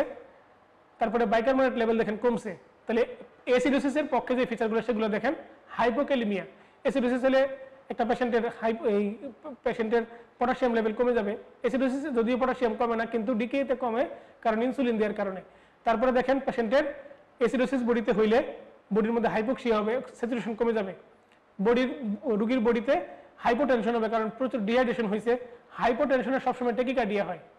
তারপরে একটা লেভেলে যাওয়ার পর পেশেন্টের বডিতে কোনো ফ্লুইড না থাকলে ব্রেডিকার্ডিয়া হবে, 60 কম হয়ে যাবে।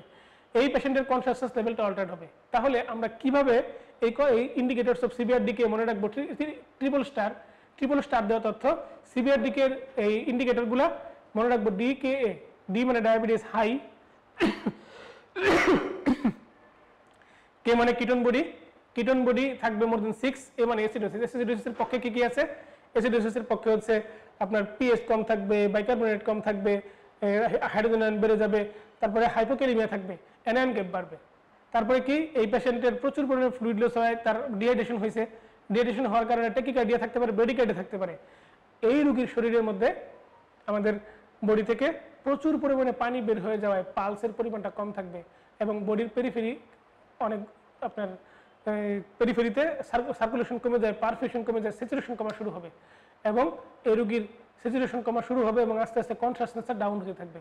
জিসিএস লেস দেন 12 অথবা এবিপিইউ স্কেল অ্যাবনর্মাল থাকবে। পেশেন্ট অ্যালার্ট থাকবে, ভোকাল কমান্ড ফলো নাও করতে পারে, পেইনফুল স্টিমুলেশন ফলো নাও করতে পারে। তো এই যে সিভিয়ার ডিকে ইন্ডিকেটরগুলো ডিকে দ্বারা মনে রাখবেন। কে মানে কিটোন বডি, এ মানে অ্যাসিডোসিস, বাকিগুলো অ্যাসিডোসিসের কন্টিনিউশন বা ডিহাইড্রেশনের কন্টিনিউশন। এখন ডিকে ট্রিটমেন্ট, এই বিশাল এক ট্রিটমেন্ট, এটা পড়া আসলে সম্ভব না।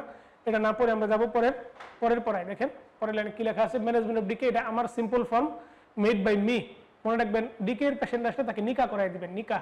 নিকা, এন মানে নর্মাল স্যালাইন, আই মানে আইভি ইনসুলিন, কে মানে ক্যালিয়াম মানে পটাশিয়াম, এ মানে অ্যান্টিবায়োটিক প্রোফাইলেক্সিস, আর এইচ মানে হচ্ছে বাইকার্বনেট যদি পিএইচ 7.1 এর কম হয়। অ্যান্টিবায়োটিক প্রোফাইলেক্সিস আমরা ব্রড স্পেকট্রাম দিব, গ্রাম নেগেটিভ এবং অ্যানারোবিক যেন অবশ্যই কভার করে, কারণ ইন্টেস্টাইনাল অর্গানিজমগুলো অ্যানারোবিক অর্গানিজম দ্বারাও অ্যাটাক হইতে পারে। হাইপারগ্লাইসেমিক হাইপারঅসমোলার স্টেট, এই পেশেন্টের ক্ষেত্রে আপনি শুধুমাত্র লাল কলমে 3টা লেখা আছে, এটা ফলো করবেন।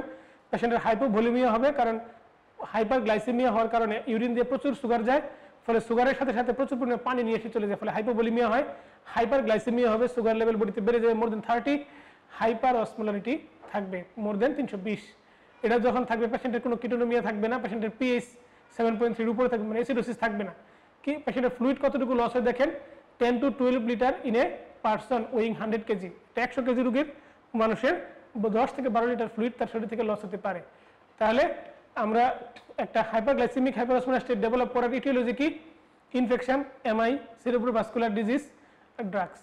Infection, MI, cerebrovascular disease, drugs. ড্রাগসের মধ্যে কি? কর্টিকোস্টেরয়েড। কর্টিকোস্টেরয়েড খেলে হাইপারগ্লাইসেমিয়া হবে। আবার দেখেন ইনফেকশন, এমআই, সেরেব্রোভাস্কুলার ডিজিজ, আর হচ্ছে ড্রাগস। এখন পুয়ার প্রগনোস্টিক ফ্যাক্টর কি কি আছে? রোগীর যদি হাইপোথার্মিয়া থাকে, পেশেন্ট যদি হাইপারটেনশন ডেভেলপ করে, একিউর ব্রেডিকার্ডিয়া থাকে, সিভিয়ার হাইপারনেট্রিমিয়া থাকে, সোডিয়াম লেভেল 160 এর বেশি থাকলে প্রগনোস্টিক ফ্যাক্টর পুয়ার। অসমোলারিটি যদি 360 এর বেশি থাকে প্রগনোসিস খারাপ, আর আদার্স কোনো কোমরবিডিটিস থাকলে প্রগনোসিস খারাপ। মর্টালিটি রেটস এইচ এ ডিকের চেয়ে খারাপ। হাইপারগ্লাইসেমিক হাইপারঅসমোলার স্টেটের যে মর্টালিটি সেটা ডিকের চেয়েও খারাপ। এখন দেখেন আমরা ট্রিটমেন্ট কি করব? অসমোলারিটি নর্মাল করব, ফ্লুইড এবং ইলেকট্রোলাইট লসগুলো ফিরাবো, ব্লাড গ্লুকোজ লেভেলটা নর্মাল করব, এবং কমপ্লিকেশনগুলো ফিরাবো। এই তো তার এগুলো ফেরানোর জন্য যা যা করতে হয় তার সাইড এফেক্টে ট্রিটমেন্ট দিব। দেখেন প্রিভেন্ট কমপ্লিকেশন, ডিকে এবং হাইপারগ্লাইসেমিক হাইপারঅসমোলার স্টেট, এই দুইটাতেই আমরা পেশেন্টকে কিন্তু একটা প্রোফাইলেকটিক এন্টি ডিবিটি ক্লেকজেন আমরা স্টার্ট করতে পারি। প্রোফাইলেকটিক থ্রম্বোপ্রোফাইলেক্সিস আমরা স্টার্ট করতে পারি। হাইপারগ্লাইসেমিয়া বডিতে একটা থ্রম্বোটিক ফেনোমেনা। দেখেন আমরা পারবো অসমোলারিটি হিসাব করবো কিভাবে, যদি ল্যাবরেটরি করতে না পারি, 2 into sodium plus glucose plus urea. ঠিক আছে, 2 into sodium plus glucose plus urea. Normal value হচ্ছে 280 থেকে 296 মিলিঅসমোল, আর কনট্রাস্টেস ইম্পেয়ার করে যদি তার 340 এর বেশি অসমোলারিটি তৈরি হয়।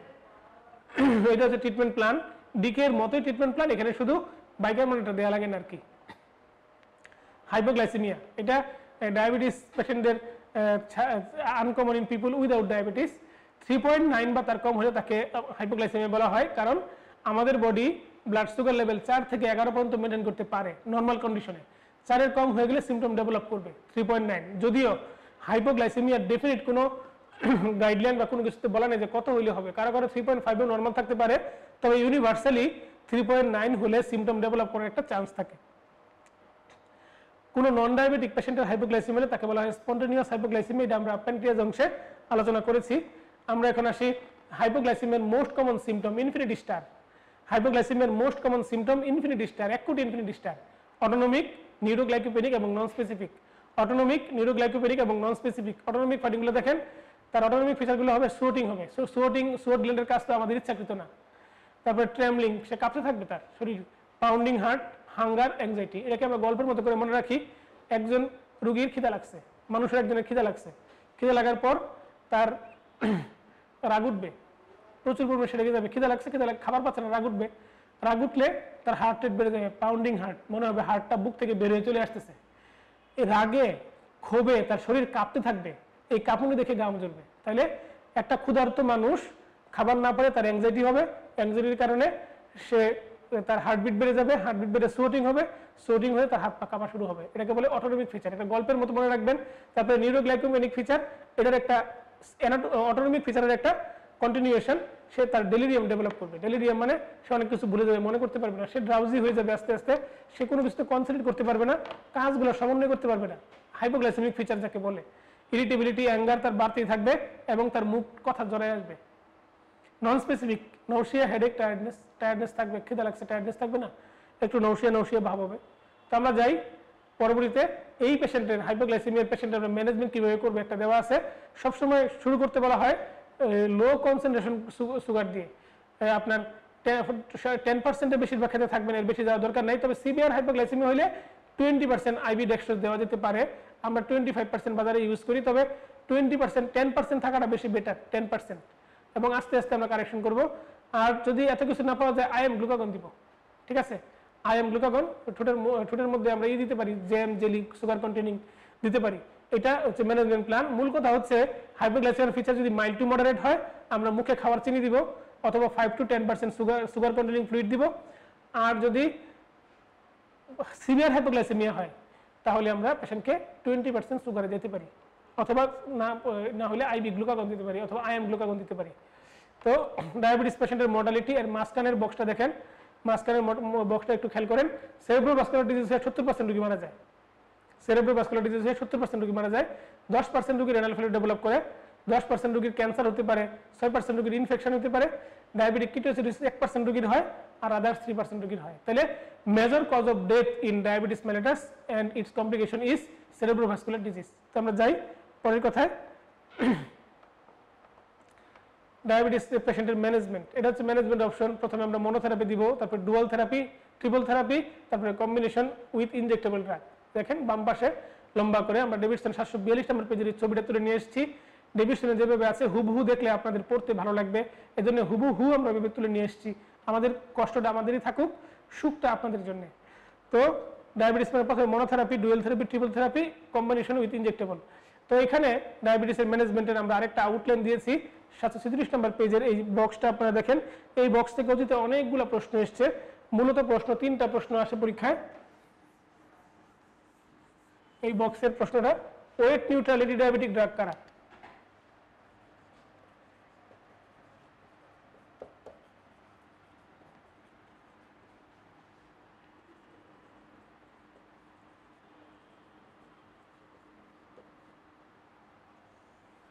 ওয়েট নিউট্রাল মনে রাখবেন, ম্যাটফর্মিন, অ্যাকারবজ আর DPP-4 ইনহিবিটর।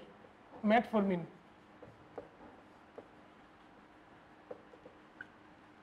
অ্যাকারবজ,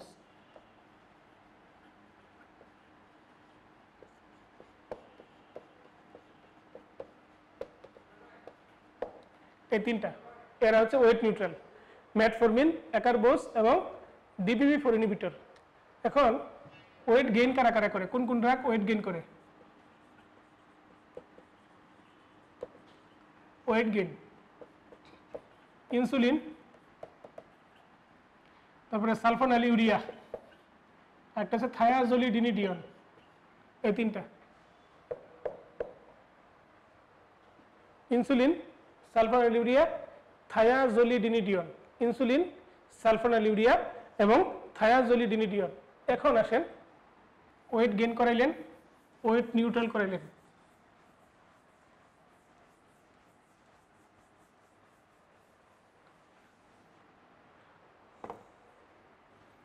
এখন আপনি আসেন পেশেন্টকে, সিকেডি পেশেন্টকে কি management, CKD with DM management কি দিবেন? সবার আগে ইনসুলিন ইন অল স্টেজ, তারপরে ম্যাটফরমিন, ক্রিয়েটিনিন 1.5 পর্যন্ত, পর্যন্ত।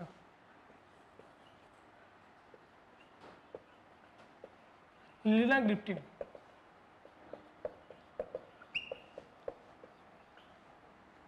ক্রিয়েটিনিন ক্লিয়ারেন্স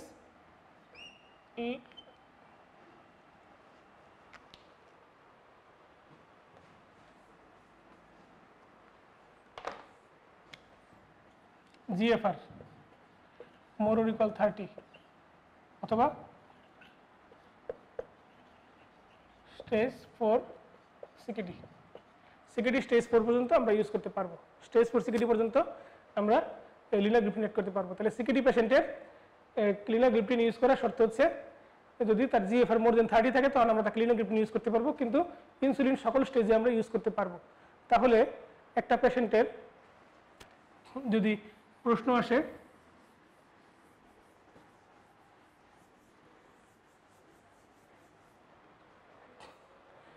ইউগ্লাইসেমিক অ্যান্টিডায়াবেটিক ড্রাগ কারা?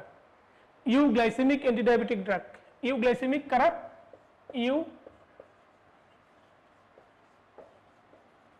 গ্লাইসেমিক অ্যান্টিডায়াবেটিক, ইউগ্লাইসেমিক অ্যান্টিডায়াবেটিক কারা?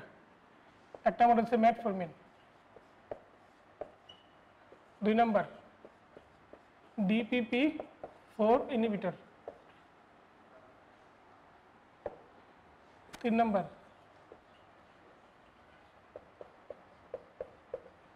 Long acting insulin. এই তিনটাকে বলা হয় ইউগ্লাইসেমিক অ্যান্টিডায়াবেটিক ড্রাগ। ইউগ্লাইসেমিক অ্যান্টিডায়াবেটিক ড্রাগ, বুঝতে পারছেন? ইউগ্লাইসেমিক অ্যান্টিডায়াবেটিক ড্রাগ। তাহলে আরেকটা আছে অবশ্য, আমরা বলতে পারি 4 নাম্বারটা, একটা আপনার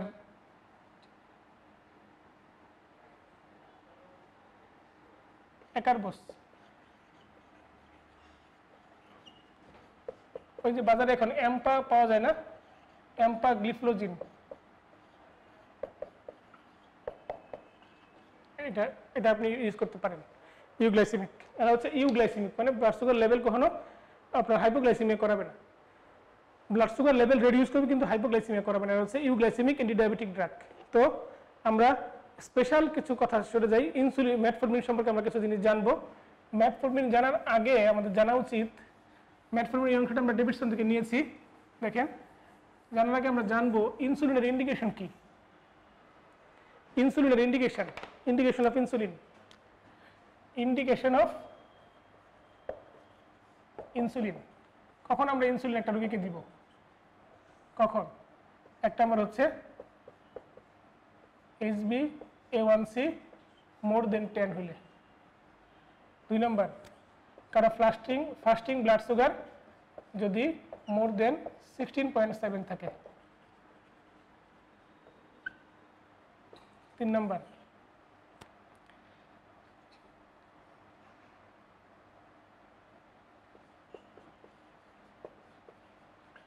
failure of secretagogue কোনো একটা সিক্রেটোকক যদি ফেলিওর হয় 4 number CKD stage 4 at least stage 4 থেকে ইনসুলিন দেওয়া শুরু করতে হবে।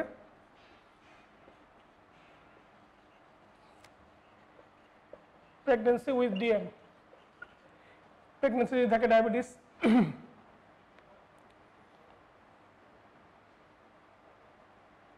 6 নম্বর হচ্ছে critically ill patient with diabetes, critically ill DM patient.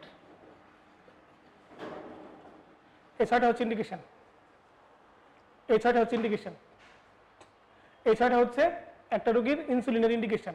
তাহলে 1 নম্বর কি, HbA1c যদি 10-এর বেশি আমরা ইনসুলিনে যাব, ফাস্টিং ব্লাড সুগার যদি 16.7 এর বেশি হয় তাহলে আমরা ইনসুলিনে যাব। তারপরে দেখেন কোনো একটা সিক্রেটোকক মানে সালফোনিলুরিয়া, গ্লিক্লাজাইড অথবা গ্লিবেনক্লামাইড অথবা গ্লিমনিপাইড যদি ফেল করে, হাইয়েস্ট ডোজ যদি ফেল করে তখন আমরা যাব সিকেডি স্টেজ 4 থেকে আমরা ইনসুলিন দিতেই হবে।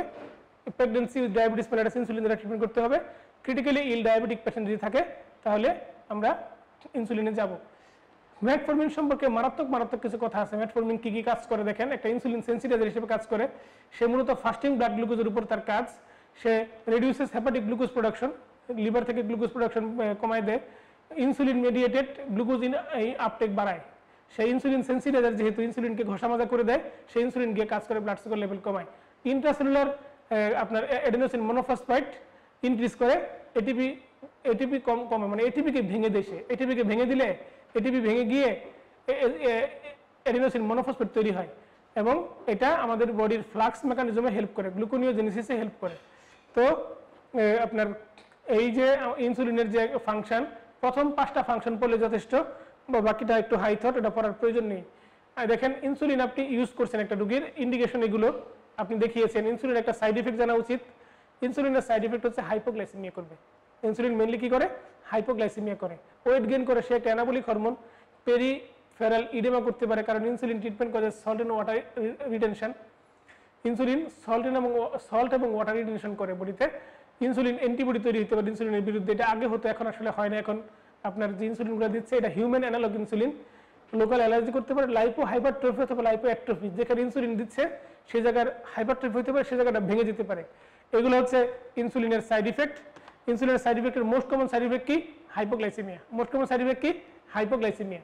দেখেন প্রেগনেন্ট একটা রোগীর ডায়াবেটিস মেলিটাস হলে মূল কথা হচ্ছে সে ব্লাড সুগার মনিটরিংটা ভালো করে করবে এবং ইনসুলিন দ্বারা ট্রিটমেন্ট করবে। এবং প্রেগন্যান্সিতে কোনো আইজিটি বা আইএফজি বলে কিছু নাই, নর্মাল এবং ডায়াবেটিক দুটাই লেভেল। প্রেগন্যান্সিতে বডি রেনাল থ্রেশহোল্ড কমে যায়, বডিতে থ্রেশহোল্ড কমে যায়, গ্লুকোজ টলারেন্স কমে যায়, ফলে রোগীর ইম্পেয়ার্ড ফাস্টিং গ্লুকোজ 6.1 থেকে 6.99 এই লেভেলেও তার কমপ্লিকেশন ডেভেলপ করতে পারে। এই জন্য প্রেগন্যান্সিতে কোনো আপনার আইজিটি বা আইএফজি বলে কোনো টার্ম নাই, নর্মাল এবং ডায়াবেটিক। তো আমরা যাই পরবর্তীতে, ওল্ডার পেশেন্টের ডায়াবেটিস মেলিটাসে হইলে মর্টালিটি অনেক বেড়ে যায়। এই পেশেন্টগুলোকে কগনিটিভ ফাংশন এবং হাইপোগ্লাইসেমিয়া ডেভেলপ করতে পারে, কগনিটিভ ফাংশন ইম্পেয়ার করে এবং হাইপোগ্লাইসেমিয়া ডেভেলপ করতে পারে। এই ওল্ডার পেশেন্টদের স্ট্রিক্ট গ্লাইসেমিক কন্ট্রোল আমরা করব না, তার গ্লাইসেমিক কন্ট্রোল একটু বাড়াই দিব। Strict glycaemic control should be avoided, ঠিক আছে। এই ওল্ডার পেশেন্টের ক্ষেত্রে আমরা একদম 6 খালি পেটে 6, ভরা পেটে 8 এরকম করব না, তারা একটু শিথিল করব, 8 থেকে 10 রাখবো সবসময়ের জন্য, যাতে তাদের বডি অনেক দিন ধরে এই গ্লাইসেমিক স্ট্যাটাসের সাথে অভ্যস্ত। হঠাৎ করে কমায় দিলে 6এই তার ক্ষেত্রে হাইপোগ্লাইসেমিক ফিচার ডেভেলপ করে যেতে পারে। সুতরাং ওল্ডার পেশেন্টদের ক্ষেত্রে আমরা একটু রয়েছে গ্লাইসেমিক কন্ট্রোলটা করব। এরপরে আসি আমরা পরবর্তী কথা, ডায়াবেটিক নেফ্রোপ্যাথি রিস্ক ফ্যাক্টর। দেখেন ডায়াবেটিক নেফ্রোপ্যাথি খুবই খারাপ একটা জিনিস। ডায়াবেটিক নেফ্রোপ্যাথি আমরা পেশেন্টগুলা, ডায়াবেটিক পেশেন্টগুলা প্রতি 6 মাস পর পর এই ইউরিন ফর মাইক্রোঅ্যালবুমিন দেখা উচিত। দেখে তার যদি অ্যালবুমিন থাকে তখন তাকে আপনার একটা রেমিপ্রিল বা রেমোরিল এড করে দেওয়া উচিত, এসি ইনহিবিটর বা এআরবি, এবং তার নেফ্রোপ্যাথি ডেভেলপ করবে না এবং পেশেন্টটা সুস্থ থাকবে, সিকিডি প্রোগ্রেস করবে না। তো poor glycemic control, long duration diabetes, presence of other microvascular complication, ethnicity, pre existing hypertension, এইসব কারণে হাইপারটেনশন থাকলে ডায়াবেটিক নেফ্রোপ্যাথি ডেভেলপটা খুব ত্বরান্বিত হয়। তো এইসব কারণে ডায়াবেটিক নেফ্রোপ্যাথি ডেভেলপ করতে পারে। ডায়াবেটিক নেফ্রোপ্যাথির জন্য আমরা মাইক্রোঅ্যালবুমিন স্ক্রিনিং করব। মাইক্রোঅ্যালবুমিন স্ক্রিনিং আমরা এসিআর করে করতে পারি, পিসিআর করে করতে পারি। এসিআরটা বেশি ভালো। অ্যালবুমিন ক্রিয়েটিনিন রেশিও 2.5 থেকে 3 মিলিমোল ক্রিয়েটিনিন মেলে, ফিমেলে একটু বেশি, 3.5 থেকে 30 2.5 থেকে 30, এটা 3.5 থেকে 30 milligram per millimole creatinine. And elevated ACR should be followed by repeat test. যদি কারো বেশি হয় টেস্ট রিপিট করব। ACR যদি 30-এর বেশি হয় এটাকে ওভার্ট নেফ্রোপ্যাথি বলে। ACR যদি 30-এর বেশি হয় তাকে ওভার্ট নেফ্রোপ্যাথি বলে। 2 out of 3 test, 3 bar test করা হলো, 3 বার টেস্টের মধ্যে যদি 2টাতে 3 বারের বেশি হয় তাকে এই ওভার্ট নেফ্রোপ্যাথি বলা হয়। একে অবশ্যই এই পেশেন্টকে অবশ্যই রেমিপ্রিল অথবা মানে এসি ইনহিবিটর বা ARBর আওতায় আসা উচিত, যাতে এফারেন্ট আর্টেরিয়ালটা কনস্ট্রিকশন করে, ইফারেন্টটা ডাইলেট করে। এফারেন্ট দিয়ে প্রোটিনটা না ঢুকে আর কিছু ঢুকলেও সেজন্য ইফারেন্ট দিয়ে বের হয়ে আমাদের বডিতে ব্যাক করে। এই জন্যে এই পেশেন্টের আপনার মাইক্রোঅ্যালবুমিন রিঅ্যাক্টিভেট করা সম্ভব। ডায়াবেটিক নিউরোপ্যাথি সোমাটিক কিছু ফিচার আছে, কিছু আছে ভিসারাল ফিচার। সোমাটিক ফিচারগুলা সোমা মানে আমাদের বডির সাথে সম্পর্কিত, পলিনিউরোপ্যাথি থাকতে পারে, মনোনিউরোপ্যাথি থাকতে পারে। আর ভিসারালের মধ্যে দেখেন কার্ডিওভাস্কুলার কিছু ফিচার থাকবে, গ্যাস্ট্রোনিউট্রিশনাল ফিচার থাকবে, সুডোমোটর ফিচার থাকবে, ভিসোমোটর পিপিলারি ফিচার থাকবে। এর মধ্যে খুব ইম্পর্টেন্ট হচ্ছে কার্ডিওভাস্কুলার ফিচার। দেখেন এখানে একটা কথা আছে, পশ্চুরাল হাইপোটেনশন। একটা রোগী হঠাৎ করে তার বিপি কমে যেতে পারে, রেস্টিংটা কি কেটে শুয়ে বসে আছে, তার হার্ট রেট বেশি। কারণ আমাদের বডির যে ইয়েগুলা নার্ভগুলো হার্টের সাথে সম্পর্কিত, ব্লাড সুগার জমা হয়ে হয়ে তারা সিগন্যাল ফলো করছে না, ফলে এটা কি কার্ডিয়া হবে।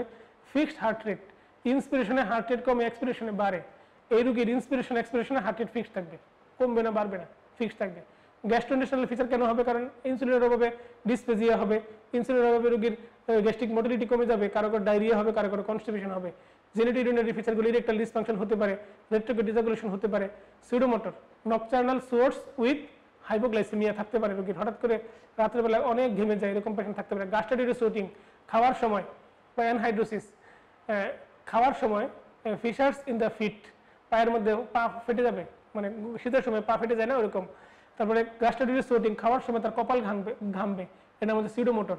কার্ডিওভাস্কুলার, গ্যাস্ট্রো ইন্টেস্টাইনাল আর সিউডোমোটর, এই 3টা ফিচার ইনফিনিটি স্টার, বাকিগুলো অল্প অল্প সরে পড়লেই হবে। ডায়াবেটিক ফুড সিমটম আপনি একবার দেখবেন। ডায়াবেটিক ফুড মূলত সার্জারি লোকেরা ডিল করে, এই জন্য ডায়াবেটিক ফুড জাস্ট আপনি একবার রিডিং দিবেন, কোনো স্টার দেওয়া লাগবে না, জাস্ট একবার রিডিং। ডায়াবেটিক ফুড এটা হচ্ছে artificial pancreas, the future of diabetic patient. Diabetic পেশেন্টের ভবিষ্যৎ বদলে যেতে চলেছে, আমাদের ডায়াবেটিক বার্ডেনটা কমে যেতে চলেছে যদি এটা পপুলার হতে পারে। অনেক খরচ, 2 লাখ সামথিং লাগে, এবং ফিউচার প্ল্যান আছে এন্ডোক্রাইনোলজিস্টদের। ইনহেলেশনাল অ্যাজমা পেশেন্টদের মতো ইনহেলেশনাল ইনসুলিন নিয়ে আসবে বাজারে, এবং সেই ইনসুলিন ইনহেলেশনের মাধ্যমে, স্প্রের মাধ্যমে অথবা আপনার ইয়ের মাধ্যমে, আপনার কি বলে ইনহেলারের মাধ্যমে অথবা নেবুলাইজারের মাধ্যমে মানুষ নিবে এবং সুস্থ থাকবে এবং ডায়াবেটিস কন্ট্রোলে রাখবে। এই ইনসুলিনের ফিউচার, এটা আর্টিফিশিয়াল প্যানক্রিয়াস, এই ইনসুলিন পাম্প বাংলাদেশে খুব দ্রুত চলে আসবে।